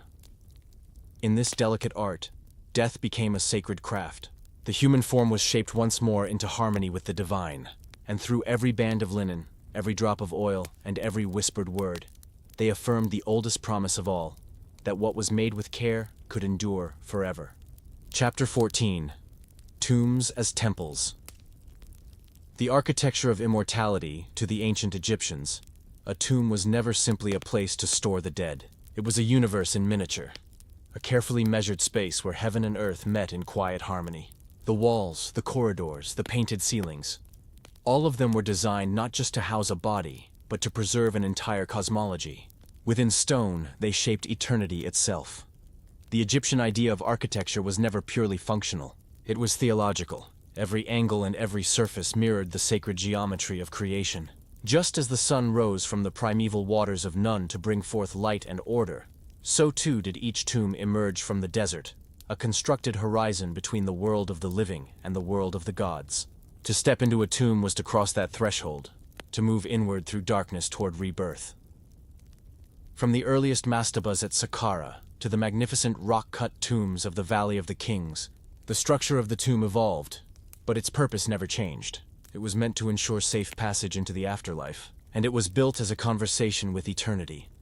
The earliest royal tombs were simple rectangular chambers of mud brick, built upon the desert's edge. Their flat roofs mirrored the horizon itself, that eternal line where sky meets sand.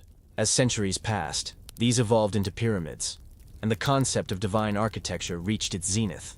The pyramid, with its precise slopes and mathematical symmetry, represented a stairway to the imperishable stars, the northern constellations where the pharaoh's soul would dwell forever. Inside these monuments, the transition from light to darkness was deliberate. Corridors angled downward, mimicking the sun's descent beneath the horizon. Chambers opened one after another like stages of the underworld. The deeper one went, the quieter it became, a silence thick enough to feel. Every surface seemed to hum with purpose. Even the air carried the stillness of ritual. The ceilings were painted as night skies. Thousands of golden stars shone upon deep blue fields, forming constellations that guided the soul's journey. The walls were carved with hieroglyphs, not mere decoration, but words of power, the very language through which creation had first been spoken. The ancient Egyptians believed that to inscribe something was to make it real. These inscriptions became spells, prayers, and maps, instructions for navigating the landscape of the afterlife. On one wall, the deceased might find depictions of the solar bark, the sun god Ra's vessel as he sailed through the underworld's 12 gates. On another, images of offering tables laden with bread, beer, and fruit invited the ka to feast eternally. The tomb was both a home and a manual, a sacred library of images and incantations designed to guide, protect, and nourish the soul forever. The architecture itself was often aligned with the heavens. Pyramids faced true north, their angles corresponding to specific stars. In the Valley of the Kings, entrances were oriented toward the setting sun, the same direction taken by Ra each night on his journey through the Duat. Even the position of a doorway or the slope of a passage was not accidental. Each gesture of design was a gesture toward the cosmos. Inside, the decoration followed a hierarchy of meaning. The outermost corridors represented the world of the living, filled with scenes of daily life, harvests, music, and offerings. Deeper chambers turned toward the divine, depicting gods and sacred animals. At the core lay the burial chamber, the heart of the universe. Here, walls became the sky, ceilings the heavens, and the sarcophagus the center of creation. The deceased was not entombed in darkness, but placed within the living cosmos itself. This idea, that stone could speak to heaven, shaped how Egyptians viewed their monuments. They saw no divide between art and worship, between structure and prayer. A tomb was a temple in every sense. It was consecrated space, a physical manifestation of faith. The builders were not just laborers. They were participants in sacred work. Carvers and painters inscribed not only for kings, but for eternity. In the workers' village of Deir el-Medina, artisans left behind small sketches on limestone chips, practice drawings of deities, stars, and hieroglyphs. These reveal the care with which they approached their craft. Every line mattered. Every curve of a hieroglyph carried symbolic weight. Even in miniature, these artists rehearsed creation itself, as though their chisels and brushes could echo the divine act of shaping the world from chaos. Within royal tombs, one finds entire cosmologies mapped upon the walls. The Book of the Duat, the Book of Gates, and the Book of Caverns unfold like illustrated journeys through the underworld. texts that blend theology and astronomy, describing the sun god's nightly passage and the geography of the unseen. These are the world's oldest celestial maps, charting not just stars, but the soul's own route through eternity. In some tombs, constellations were drawn in luminous detail. The goddess Nut arched across the ceiling, her star-covered body swallowing the sun each dusk and birthing it again at dawn. Below her, the pharaoh's sarcophagus lay at the center, the still point within the moving heavens. For the Egyptians, this was no metaphor. They believed that the king's death reenacted the cycle of the cosmos itself. By aligning his tomb with the stars, they aligned his spirit with the rhythm of creation. Even the materials carried spiritual meaning. Limestone reflected sunlight, linking the monument to the brightness of the day. Granite, drawn from quarries deep in the desert, symbolized strength and endurance. Gold, often used to decorate burial objects, embodied the flesh of the gods. Radiant, incorruptible. The architecture was a theology written in matter. The tomb's outer form spoke to the living, while its interior whispered to the dead. Inscriptions such as, "May your soul live forever," "May you rise with the sun," were not poetic sentiments. They were invocations, binding words to destiny. The Egyptians did not rely on faith alone. They built it, line by line, in stone. What remains extraordinary is how seamlessly art, design, and belief merged into one. Every color had a purpose: blue for the heavens, green for rebirth, yellow for divinity. Every god painted upon the wall had a role to play in the journey ahead. Even the simplest figure of a bird or a lotus was part of the architecture of immortality. Modern visitors walking through these tombs often feel a peculiar sensation, a mix of awe and quietness, as if the air itself remembers. The silence is not emptiness. It is the residue of intention. These were spaces built to hold meaning, not merely bodies. The ancient Egyptians built not for decades, but for eternity. And somehow, the stillness they crafted endures. There's a humility in realizing that thousands of years later, the stars painted on those ceilings still match the constellations above. The architecture has outlasted its makers, yet it continues to fulfill its purpose, preserving a conversation between heaven and earth. In the Egyptian worldview, to build was to participate in creation. To decorate a tomb was to write the universe anew. They understood something that modern minds often forget: that structure can be sacred. That space itself can carry prayer. It leaves us with a quiet question, one that lingers long after the echoes of chisels have faded. When the Egyptians built their tombs, were they trying to preserve the dead, or were they trying to preserve eternity itself? Chapter 15. The Book of Gates. The 12 Hours of Night in. The long arc of Egyptian belief, night was never just absence, it was a journey. When the sun disappeared beneath the horizon, it did not die. It descended. It entered the hidden realm of the Duat, the underworld, a place of passage, of testing, and of renewal. For the Egyptians, this descent was not only the sun's voyage, but the soul's as well. To die was to follow the same path the sun took every evening, to travel through darkness in search of dawn. The Book of Gates is one of the great sacred texts that charts this unseen passage. It first appeared on the walls of royal tombs during the New Kingdom, particularly in the Valley of the Kings. Painted in precise and ordered scenes, it describes 12 gates, one for each hour of the night. Each gate is guarded by fearsome beings: serpents with fiery eyes, lion-headed sentinels, and gods who hold the keys of judgment. The soul, or rather the Ba of the deceased, must know their names, their titles, and the sacred words of passage. Without this knowledge, the journey ends in stillness, the soul stranded between existence and oblivion. To the Egyptians, knowledge was protection. The universe itself was upheld by names, forms, and order, Ma'at. The Book of Gates was a map not of geography, but of consciousness. Each hour represented a stage of inner transformation. The traveler, whether sun or soul, shed weakness and illusion as the night deepened. In the first hour, the gate opens into twilight. Ra enters the Duat aboard his solar bark, accompanied by the gods who safeguard him. The world above slips into shadow, while below, the river of the underworld glows faintly, a mirror of the Nile. The spirits of the justified rise to greet the sun god, singing hymns of welcome. Yet just beyond their light stand the unworthy, silent, bound, waiting for judgment. Even here, in the opening hour, the duality of existence is clear. Every soul must pass between light and shadow. By the 4th and 5th hours, the bark passes through realms of fire. Here dwell serpents that consume the wicked, and lakes of flame that purify what remains of mortal imperfection. But this fire is not cruelty. It is transformation, the burning away of what cannot endure eternity. Egyptian religion, for all its imagery of punishment, was not built upon damnation. It was built upon order, upon restoration. Fire was not the end of the soul. It was the refining of its truth. As the hours progress, the gates grow darker, stranger. In the seventh hour, Ra faces his eternal adversary, the serpent Apophis, embodiment of chaos. Every night, the serpent rises to swallow the sun, to halt the renewal of creation. Every night, the gods of light, armed with blades of power, defeat it again. The victory is temporary, but that was the point. In the Egyptian view, creation was not guaranteed. It had to be sustained, every moment by will and balance. Even the gods had to fight for dawn, and so too did the human soul. In this cosmic mirror, the deceased was not merely an observer.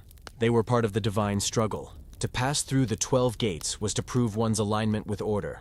Each gate tested not only knowledge, but virtue, purity of heart, respect for the gods, harmony with Ma'at. By the 9th hour, the darkness begins to soften. The bark of Ra sails through the caverns where the blessed dead rest in peace. Their fields are green, their water pure, their breath eternal. The soul witnesses what might await it if it endures, the vision of paradise that would later be called the Fields of Reeds. Yet the journey is not over. Ahead lies the deepest point of night, the 11th hour, when even the gods grow silent and time itself seems to pause. Then, as the 12th hour dawns, the miracle occurs. The bark emerges from the horizon of the east, and the sun is reborn. The gates open to morning. The dead, too, may rise, not as they were, but renewed, reassembled, made eternal. The journey through the Book of Gates was not about fear, but renewal. It was about faith that beyond the unseen darkness, the light will always return.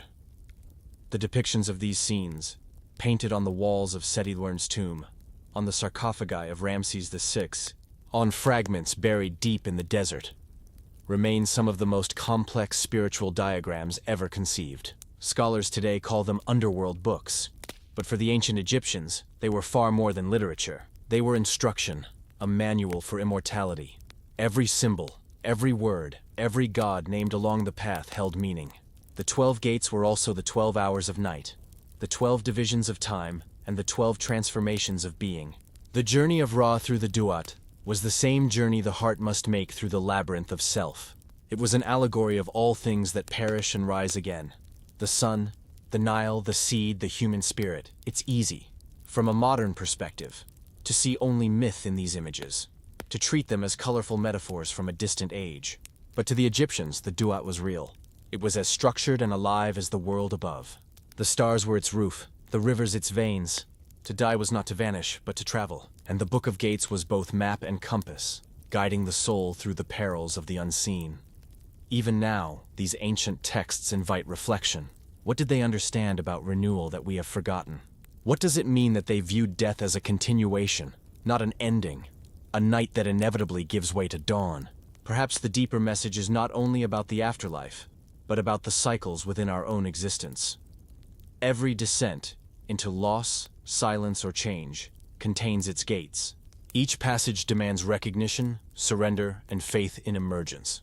The Egyptians encoded this truth in their myths of the night, in their painted ceilings of stars, in their endless struggle against the serpent of chaos. They taught that darkness is not the enemy of light, but its womb.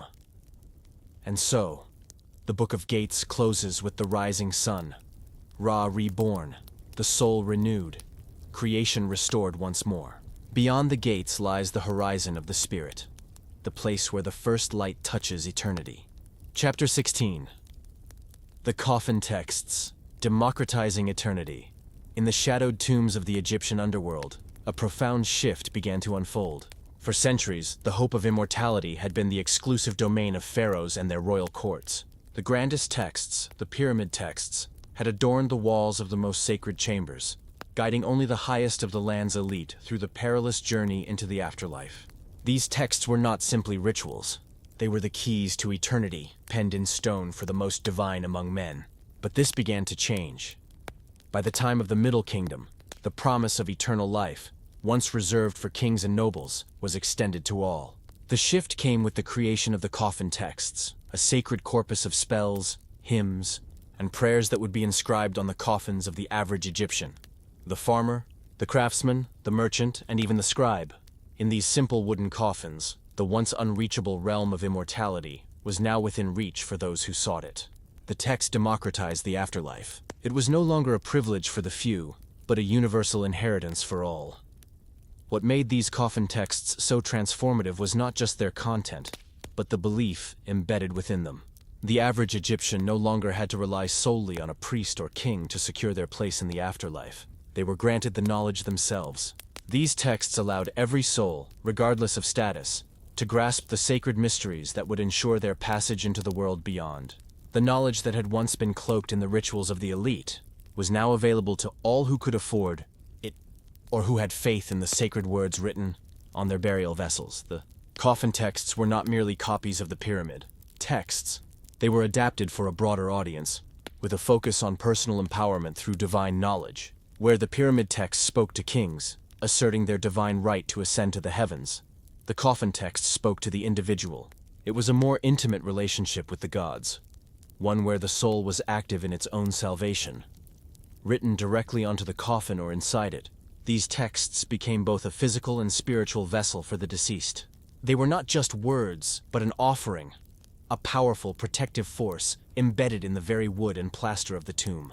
Every incantation, every hymn, was intended to awaken the soul from its mortal slumber and carry it beyond the reach of darkness. The coffin itself became a microcosm of the afterlife, a sacred vessel containing the soul's journey. In these texts, the deceased could be assured that they would be guided past the 12 gates of the Duat, protected by the gods, and ultimately granted access to eternal life. One of the most remarkable aspects of the coffin texts was their inclusion of a personalized vision of the afterlife, rather than the abstract, royal-focused immortality described in the pyramid texts. The coffin texts brought the afterlife closer to the living. The deceased would find themselves traveling through a world familiar, yet strange, one where the soul could interact with gods, demons, and other spirits. The journey was not set. It could vary, depending on the needs and desires of the individual. Some might seek transformation into a divine being, while others might simply wish to reach the fields of reeds for eternal peace. The texts revealed a flexible, dynamic afterlife, one that mirrored the complexity of human life itself. Life and death were not separate, but part of the same great cyclical flow. The soul's journey was marked by trials, yet every trial brought opportunity for spiritual growth. It was a belief in transformation, not just stasis. This shift from a rigid, king-centric afterlife to a personalized spiritual journey was radical.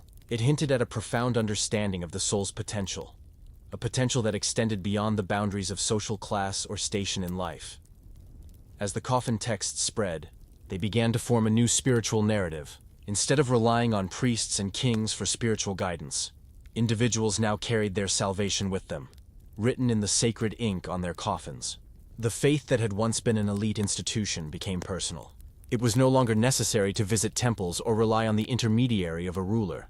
Now, all who were buried with these texts were guaranteed their place in the afterlife, their spiritual journey sealed with the very words of the gods. The text became an object of power, a direct link between the living and the divine. But how did this shift impact the faith of the living? The new accessibility of the afterlife didn't just empower the dead. It reshaped the worldview of the living. Life itself was infused with a sense of sacred purpose. Death was no longer an end, but a continuation, a journey to be embraced, not feared. For the average Egyptian, the coffin texts weren't just about securing their fate after death. They were about living with an awareness of eternity. Every action, every decision carried weight. The soul was always in motion, and that motion carried it toward an ever-expanding horizon.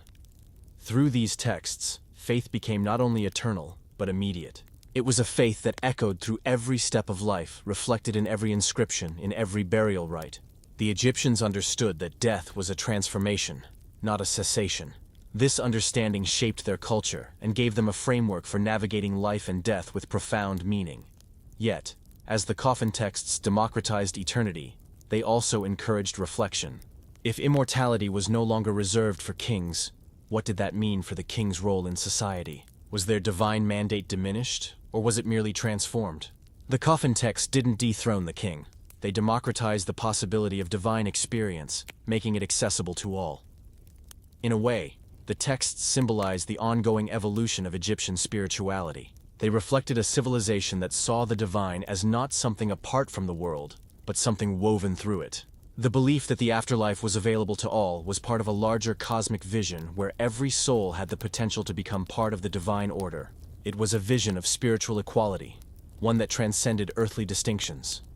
But even as this profound shift in belief occurred, the soul of Egypt continued to navigate the same eternal path.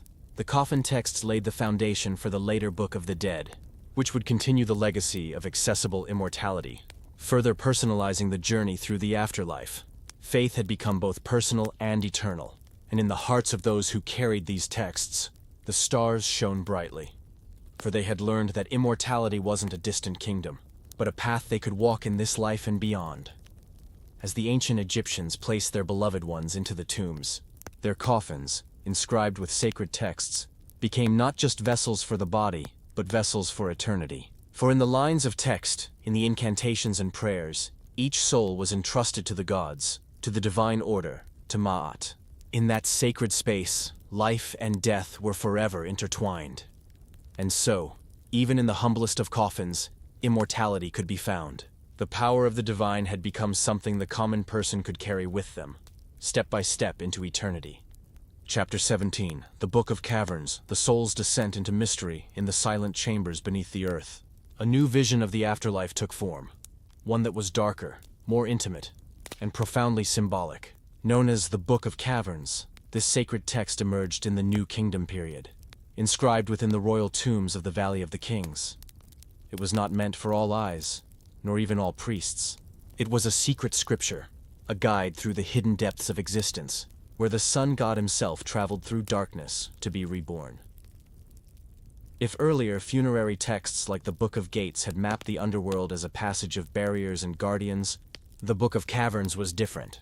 It was not simply a map, but a revelation, an inward descent, layer upon layer, into the mystery of death itself. Its vision was not of movement through time and space, but of transformation within the soul. Each cavern, each gate, each figure sleeping in the dark represented a truth hidden within the self, shadowed, secret but filled with divine potential.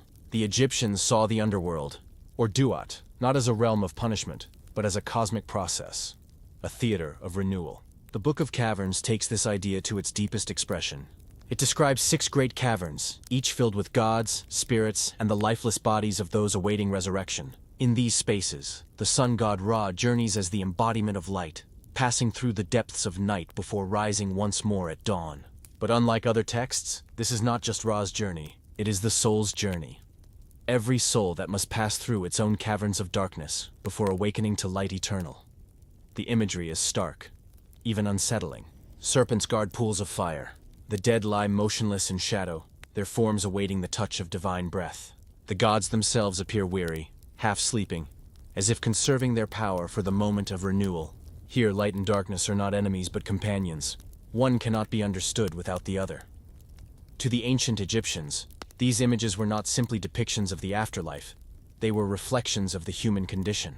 The Book of Caverns teaches that descent is necessary for rebirth. Just as the sun must set to rise again, the soul must descend into its hidden chambers to find its own eternal spark. The caverns are not places of despair, but of gestation. In the silence of the underworld, creation stirs once more. What makes this text so remarkable is its tone. Solemn, reflective, and deeply philosophical. It is a meditation on power, justice, and renewal. In one scene, the god Osiris appears enthroned, surrounded by the justified dead, those who have passed judgment and now dwell in his protection. Around him lie the defeated enemies of order, bound in eternal stillness. The balance is clear. Light must confront darkness. Order must confront chaos. Yet even in this confrontation, there is mercy, for all are part of the same cosmic design. The Egyptians understood that death was not a single event, but a process, a movement through states of being. The Book of Caverns visualized this process with astonishing depth. Each cavern is a mirror of the soul's inner state. In the first, the soul meets the remnants of its earthly life, the shadows of memory and regret. In the second, it encounters judgment and reflection. In the third, it faces dissolution, the moment where identity fades and the self must surrender to the divine. And finally, through the last caverns, the soul begins to awaken once more, emerging into the light of morning reborn. This descent was not meant to terrify, but to teach. It reminded the living that the journey through darkness was not punishment. It was purification. The caverns stripped away illusion, revealing what was essential. Even the gods, it seems, required this process. Ra himself, the Lord of Light, traveled through the deepest shadows each night. His passage through the caverns was not a symbol of defeat, but of the eternal rhythm, that even light must rest before it can rise again.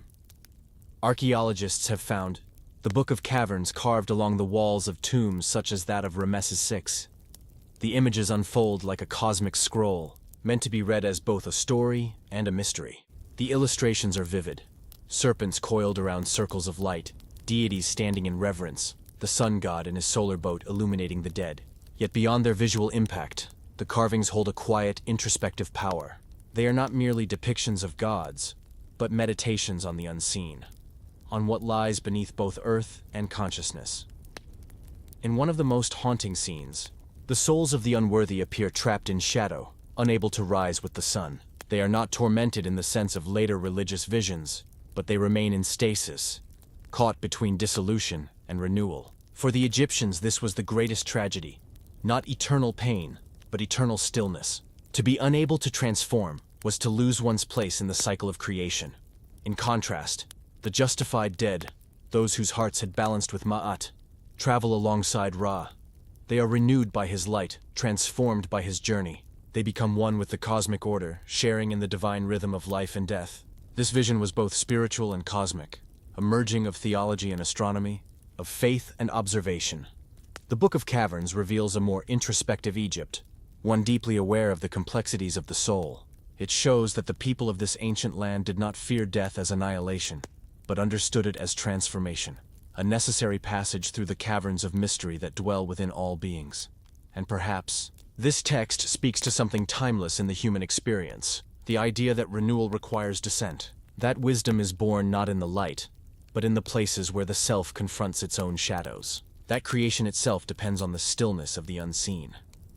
As the soul journeys through these caverns, guided by the sun's path, it begins to understand what the Egyptians held sacred, that light is not the absence of darkness, but its fulfillment. The deepest mystery is not that the sun rises each morning, but that it dares to descend each night, trusting that it will rise again. The Book of Caverns ends not in despair, but in awakening. The sun god emerges, radiant, reborn from shadow. The sleeping gods rise, the bound spirits are renewed, and the cycle of creation begins anew. Through the silence of the caverns, the first light of dawn returns, fragile yet eternal. And so, through darkness, the Egyptians found not fear, but faith. For in every descent lies the promise of return, the quiet assurance that from shadow will always emerge the revelation of light eternal. Chapter 18. The Judgment of the Justified. Becoming an Akin. The final moments of the soul's long passage, after trials and reckonings. After the weighing of the heart against the feather of truth, there came a stillness. The tumult of judgment gave way to calm. The gods had spoken, the scales had balanced, and the soul, found pure of deceit and steady in purpose, was granted passage into eternity. From that instant, the mortal spirit became something far greater. It became an Ak, the luminous one, radiant and enduring, a perfected being among the stars. In the Egyptian vision of existence, life and death were not opposites. They were movements in the same eternal rhythm. To live rightly was to prepare for this final transformation, for the moment when a human soul might cross the threshold between the fragile and the divine. The Ak was not a ghost or memory, not merely the essence of what had been. It was the proof of what could be. An immortal consciousness, free from decay, bound forever to the rhythm of cosmic light. The word Ak itself carried meanings that touched both the physical and the sacred. It meant radiant, effective, or shining one. In inscriptions, it was written with the hieroglyph of a crested ibis, a bird that, like the soul, was seen as graceful and otherworldly.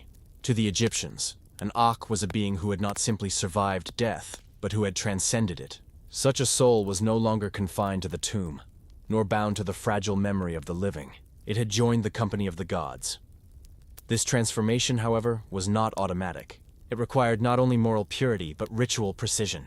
The texts carved into tomb walls and painted onto coffins, the Book of the Dead, the coffin texts, and others, described the steps in detail. Spells were recited to ensure that the Ka and Ba, the vital and personal aspects of the soul, could reunite in harmony. Offerings were made to sustain them, to keep their energies balanced as they moved through the halls of judgment. Only when that balance was achieved, only when the heart had spoken truth, could the soul ignite into its final, radiant form. To become an Akh was to be justified, a word the Egyptians rendered as Ma-Keru, true of voice.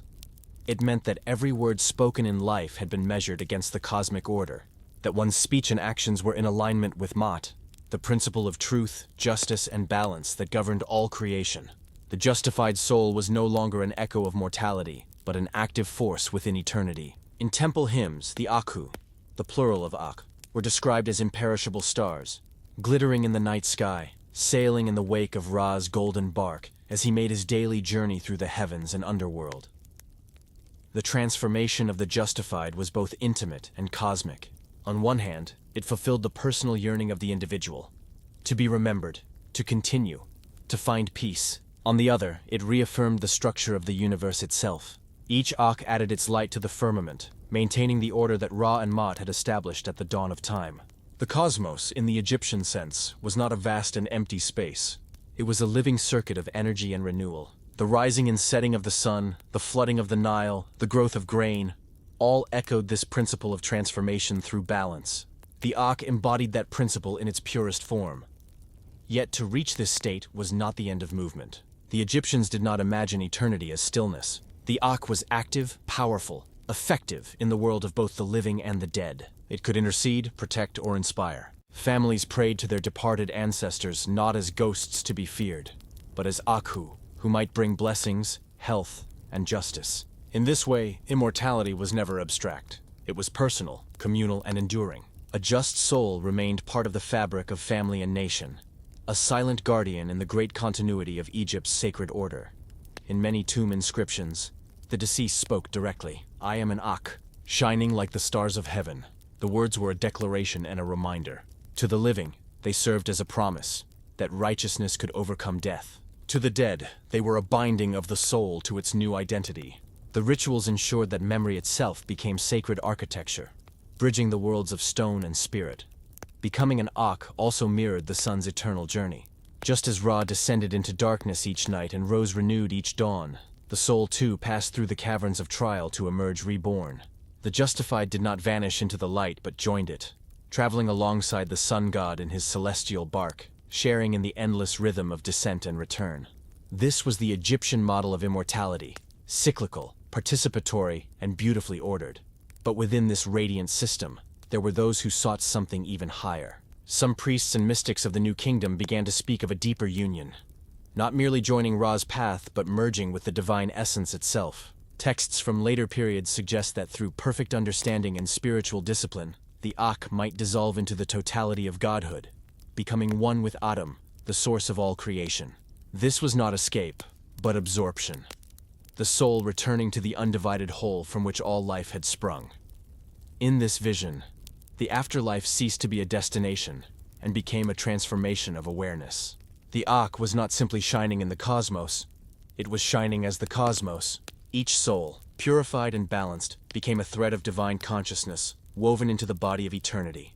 The stars, the river, the rising light, all were extensions of the same order, the same enduring truth. The journey to become an Akh therefore reflected the Egyptian conviction that morality, ritual, and cosmology were inseparable. To live ethically was not only to secure one's own salvation, but to maintain the harmony of the entire world.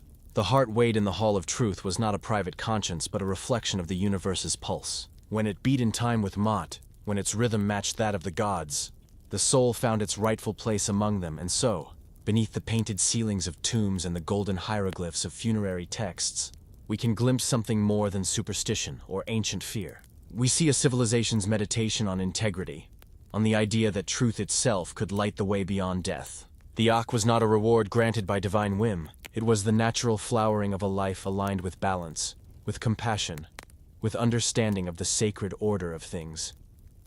In the quiet of eternity, the Akh shines on, radiant, aware, eternal. To the Egyptians, this was the ultimate proof that existence was not fleeting, that consciousness could persist without corruption. The stars that glittered above the desert were not distant or indifferent. They were the justified souls of the past, keeping watch, guiding the living through the patterns of night and time, and perhaps, as the ancient texts suggest, even the gods were once like them.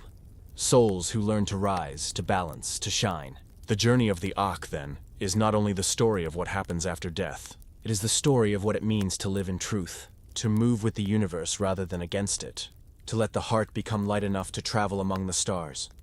For in the end, to be justified is not merely to be judged, it is to be transformed, to become light itself, and from that light to never fade again. Chapter 20. The Hidden God. Amun and the Theology of the Invisible. In the stillness of the Theban dawn, when the Nile reflects a veil of pale gold, the priests of Karnak once whispered the name of a god they could not see, Amun, the Hidden One. His temples stood vast and radiant, yet his true form was never carved.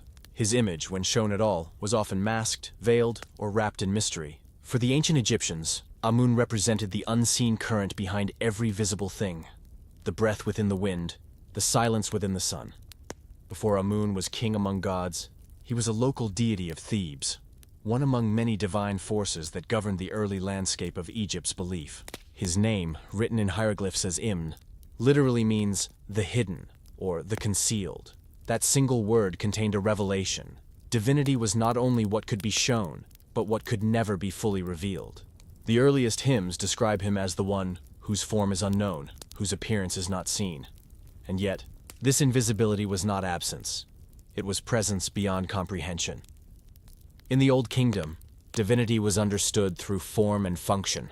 Ra was the visible sun, Ptah the craftsman who shaped the world, Osiris the king of the dead. But in Amun, something shifted. He did not rule from the visible world.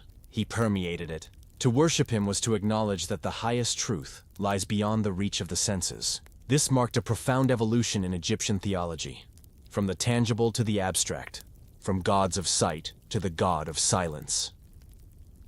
As Thebes rose in political and spiritual power during the Middle Kingdom, so too did Amun's domain. The fusion of Amun with Ra, forming Amun-Ra, was not merely political theology, but a spiritual synthesis. The invisible merging with the visible, the hidden breath with the radiant sun. Hymns proclaimed, "You are Amun-Ra, the one who hides himself in his name as Amun and appears to the eyes of men as Ra." In this union, the Egyptians found a metaphysical bridge, the god who could be both beyond and within creation. Within Karnak's sanctuaries, the priests tended daily rituals to an image of Amun, though they knew that the statue was only a symbol. Each dawn they would draw back the curtains, awaken the image with song and incense, then seal it again in darkness at dusk. These gestures mirrored the rhythm of the cosmos, revelation followed by concealment. The god's essence could never be grasped, only approached through ritual, devotion, and silence. To enter the inner sanctuary was to step into the mystery of being itself. Ancient hymns, carved on temple walls and papyri, reveal how Egyptians contemplated this paradox. One hymn from the New Kingdom praises, "You are the one who hides himself from the gods. No one knows your true form. You are hidden from mortals, yet you are seen in your works." This language resonates not as theology alone, but as philosophy. Amun became a mirror for human consciousness, the unseen spirit behind thought, the hidden source of all becoming. The Egyptians began to sense that creation was not merely an act performed once, but an eternal unfolding, powered by the unseen divine will. In that sense, Amun was not only a god among others, he was the mystery of existence itself. Even the architecture of his temples embodied this theology. At Karnak, one moves from the blinding sunlight of the outer court through narrowing hypostyle halls into the dim, incense-thick sanctum, a gradual journey from the seen to the unseen. The deeper one entered, the darker it became, until only the faint shimmer of a single flame marked the presence of the divine. To walk this path was to reenact the movement from manifestation to mystery, from form to formlessness. Amun's theology also held political and moral dimensions.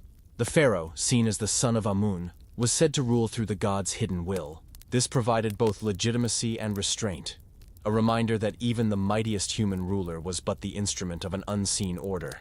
In many ways, Amun's invisibility became a metaphor for divine justice, unseen, yet everywhere active. But Amun's mystery extended beyond Thebes. His worship spread through the ancient world, reaching Nubia, Libya, and even Greece, where he was identified with Zeus Ammon. Travelers to the Siwa oasis, in Egypt's western desert, described a sacred oracle of Amun, whose answers were delivered in whispers through the rustling palms. Even Alexander the Great journeyed there, seeking affirmation of his divine right to rule. The oracle called him son of Amun. In that moment, Greek and Egyptian cosmologies briefly intertwined, the Mediterranean and Nile sharing one vision of the hidden source of power. At the heart of Amun's theology was a profound duality: to be hidden yet known, to be silent yet creative. The Egyptians expressed this in their myths of creation. In the beginning, Amun was the invisible wind over the primordial waters, unseen but stirring life into motion. From this breath came the word, and from the word, the world. Thus, Amun became not just a god of air, but of consciousness, the eternal observer. Even within Egypt's decline, his mystery endured. The great Karnak temple remained a place of pilgrimage long after dynasties changed. In later inscriptions, Amun is called he whose nature is secret, and whose name is hidden as Amun. The people continued to pray for his protection, believing that though unseen, he heard every word. This concept, of a divine presence both intimate and unknowable, is perhaps Amun's most lasting gift to human thought. It points toward a universal idea found across civilizations, that behind every form lies an essence, behind every sound, a silence. In Amun, the Egyptians articulated one of the earliest theological explorations of transcendence, the understanding that divinity is not confined to what the eyes can perceive. As centuries passed, other gods faded, temples fell, and empires vanished. Yet the idea of the hidden one, of a god beyond image and comprehension, survived. It reappears in later philosophies, in mystical traditions, and in the quiet intuitions of countless seekers who sense a presence that words cannot name.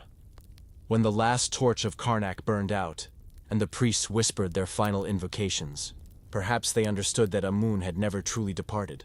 His essence remained in the unseen, in the wind over the Nile, in the stillness before dawn, in the silence that follows every prayer. To contemplate Amun is to face the mystery of being itself, that all creation emerges from silence, and all knowing leads back into unknowing. The hidden one remains, not in the statues or stones, but in the quiet spaces between all things, where the divine breath still moves. Unseen, eternal, and alive. In every age, humanity returns to this question. If the highest truth cannot be seen, how then can it be known? The priests of Thebes answered not with words, but with stillness. In silence they found the god who is hidden, yet forever present. Chapter 21. The Starry Heavens. Becoming one with the cosmos, in the silence of the Egyptian night. When the desert cools and the horizon softens into deep indigo, the stars emerge, slow, patient, eternal. To the ancient Egyptians, these were not distant fires, nor mere ornaments of the sky. They were the living souls of the blessed. Each one shone as a spirit made eternal, the transformation of human life into celestial permanence. In their shimmering constellations, the Egyptians saw not a universe of cold matter, but a vast temple of light where order, memory, and divinity merged into one. To become one with the stars was the ultimate promise of eternity. The pyramid texts, inscribed deep within the stone chambers of Egypt's earliest royal tombs, speak again and again of this celestial ascent. They call the pharaoh Akh, a luminous being. In those sacred lines, the king rises from his tomb like a falcon taking flight, bursting through the clouds into the imperishable stars of the northern sky. The king is a star, the texts proclaim, united with the sky, unfading, unwearied for all eternity. This vision, written more than 4,000 years ago, defined the oldest dream of immortality in Egyptian thought. Death was not an end, but a change of state, the shedding of earthly form for cosmic existence. To live rightly, to align one's Ka and Ba with the divine order, was to prepare for this transformation. Through ritual, righteousness, and remembrance, one could enter the company of the eternal stars, those called the Ikemusek, the imperishable ones. The Egyptians divided the heavens into two great families, the imperishable stars that never set, circling endlessly around the northern pole, and the perishable stars that rose and fell in the southern sky. To belong among the imperishable was to transcend death itself. The idea was theological as much as astronomical. The stars that never vanished below the horizon became the symbols of undying spirit. They were beyond the cycles of day and night, life and decay. For the pharaoh to ascend there was to join the eternal rhythm of the cosmos, to become part of the divine machinery that maintained Ma'at, the harmony of the world. The journey toward this union was not metaphorical in the ancient imagination. It was a real voyage of the soul, mapped through sacred geography. The pyramid itself, rising from the desert floor toward the sky, was both tomb and ladder, a stone replica of the celestial ascent. Its narrow shafts pointed directly toward the northern stars, aligning with constellations like Draco and Ursa Minor. Through these openings, the royal spirit would pass, guided by ritual incantations and the prayers of priests, into the eternal firmament. But in time, this privilege expanded beyond kings. The coffin texts of the Middle Kingdom, written centuries later, extended the celestial destiny to all souls who lived in harmony with Ma'at. Rulers and commoners alike began to see themselves reflected in the heavens. Every life, if rightly lived, could shine in eternity. You shall become a star in the midst of the sky, one spell declares. You shall not perish, you shall live forever. This democratization of eternity was profound. The night sky, once reserved for kings, became the shared horizon of every soul. The stars were no longer distant symbols of power. They were the final home of the righteous. In the poetry of later ages, the Egyptian night became an image of peace itself. The gentle unfolding of light into silence, the joining of mortal breath with cosmic stillness. The link between astronomy and faith deepened through centuries. The priests of Heliopolis mapped the heavens not merely for navigation, but for theology. The cycles of the stars mirrored the cycles of the gods. The rising of Sirius, the star they called Sopdet, marked the flood of the Nile, the renewal of life. Osiris, the god of resurrection, was imagined as the constellation Orion, his faithful consort Isis as Sirius beside him. Together they symbolized the eternal marriage of life and death, of loss and return. The heavens became a living scripture, each constellation a verse in the hymn of creation. In this cosmic order, human destiny found its reflection. The Egyptians believed that to live in accordance with Ma'at, truth, balance, and rightness, was to harmonize one's soul with the stars. Sin, chaos, and greed disordered that harmony, just as cosmic turbulence disturbs the balance of heaven. Thus, morality was not merely social. It was cosmic. A pure heart did not simply earn reward. It resonated with the structure of the universe. When the Book of the Dead was composed, it gave the celestial theology its most intimate form. The soul of the deceased stood before the gods, its heart weighed against the feather of Ma'at. If the heart was light, free of falsehood, it passed onward, sailing in the solar bark beside Ra. Each dawn, it rose again in the east. Each dusk it sailed through the underworld, shining in both worlds at once. For the Egyptians, heaven was not a static paradise, but a continual movement, an eternal participation in the cosmic cycle of light and darkness, life and renewal. The imagery of stars in Egyptian thought also reflected a deeper insight, that eternity was not beyond time, but within it. Every sunrise, every flood, every return of Sirius was a reminder that the divine pattern endured. To look at the stars was to see the visible face of eternity, the same light seen by ancestors, kings, and gods. In their constancy, they offered reassurance that the order of existence, though invisible by day, never ceased. In later centuries, Greek observers such as Herodotus marveled at this cosmic vision. They saw in Egypt's temples a civilization that had bound heaven and earth through order and ritual. The Greeks would later adapt aspects of Egyptian stellar theology, blending it into their own mysteries, the Orphic and Hermetic traditions, where the soul's ascent to the stars became a path of enlightenment. In these later echoes, the Egyptian dream lived on. The belief that the highest state of being was not separation from the cosmos, but union with it. Even today, when we look at the night sky, that same intuition stirs quietly. We are drawn not only by beauty, but by recognition. The ancients saw in those lights what we still feel, that we too belong to something vast, rhythmic, and eternal. The stars are not beyond us. They are the mirror of what we might become. The Egyptian journey into the heavens was, in essence, a theology of transformation. Flesh becomes light, time becomes eternity, the soul becomes star. The hidden moral of this belief endures, that immortality is not a gift, but a state of alignment, of living in tune with the great order of existence. To live truthfully, to act with balance, was to begin one's ascent long before death. When we read the ancient hymns today, their words still hum with quiet wonder. You shall be among the imperishable stars, never to cease, never to fade. In those lines lies not just a promise for the dead, but a vision for the living, that each moment of integrity, each act of harmony, draws us closer to that eternal rhythm. And so, beneath the same stars that once watched over Thebes and Giza, we can still sense what they felt. That life is not apart from the cosmos, but woven into it. The heavens above are not distant, but reflective, showing us what it means to endure, to shine, and to belong. For the pure, eternity meant union with the stars. And perhaps, in our quiet moments beneath the night sky, that truth still whispers to us, that to live with clarity is to become, at last, one with the cosmos. Chapter 22. Reflections Beyond the Veil.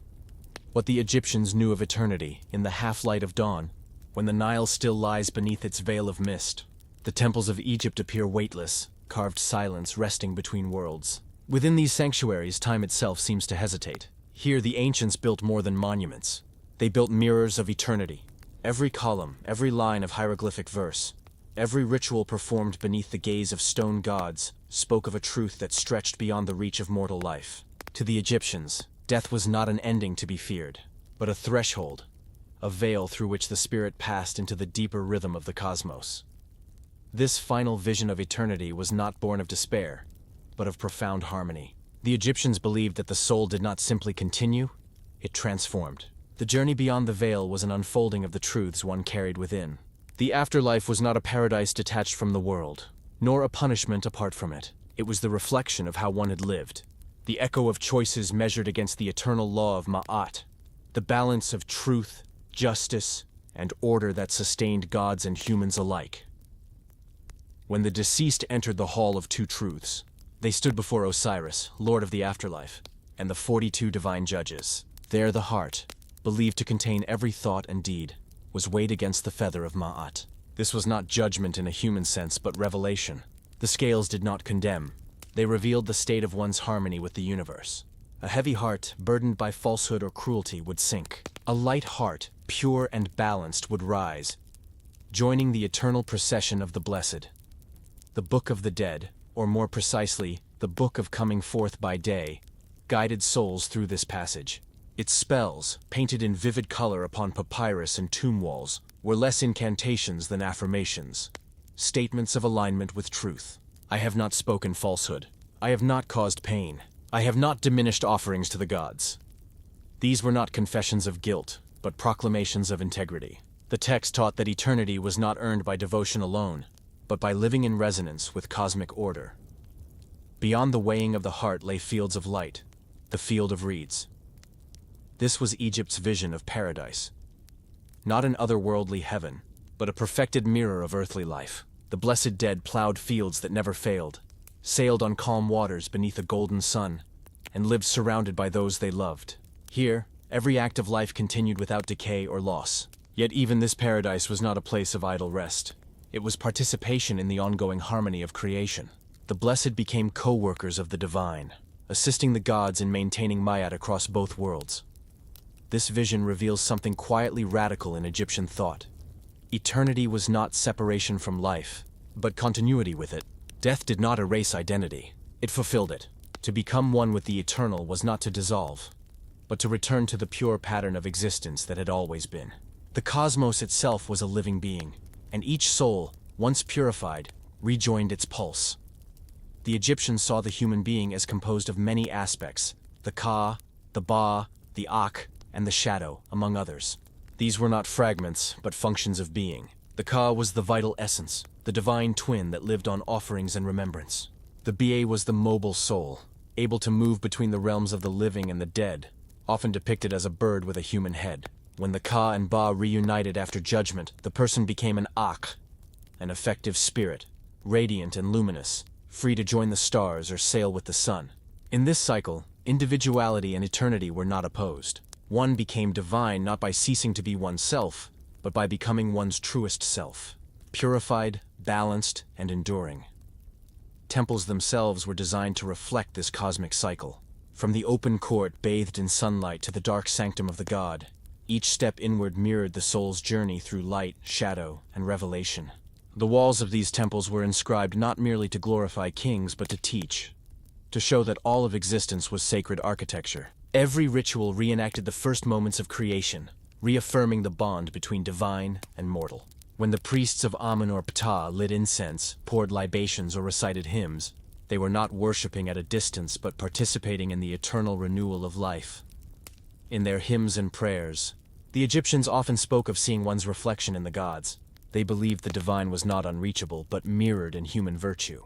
When they said a righteous soul would see the face of Ra, they did not mean physical sight, but inner illumination, the awakening of the eternal within. The boundary between mortal and divine was not a wall but a veil, transparent to those who lived in harmony. This understanding shaped Egyptian art, philosophy, and ethics.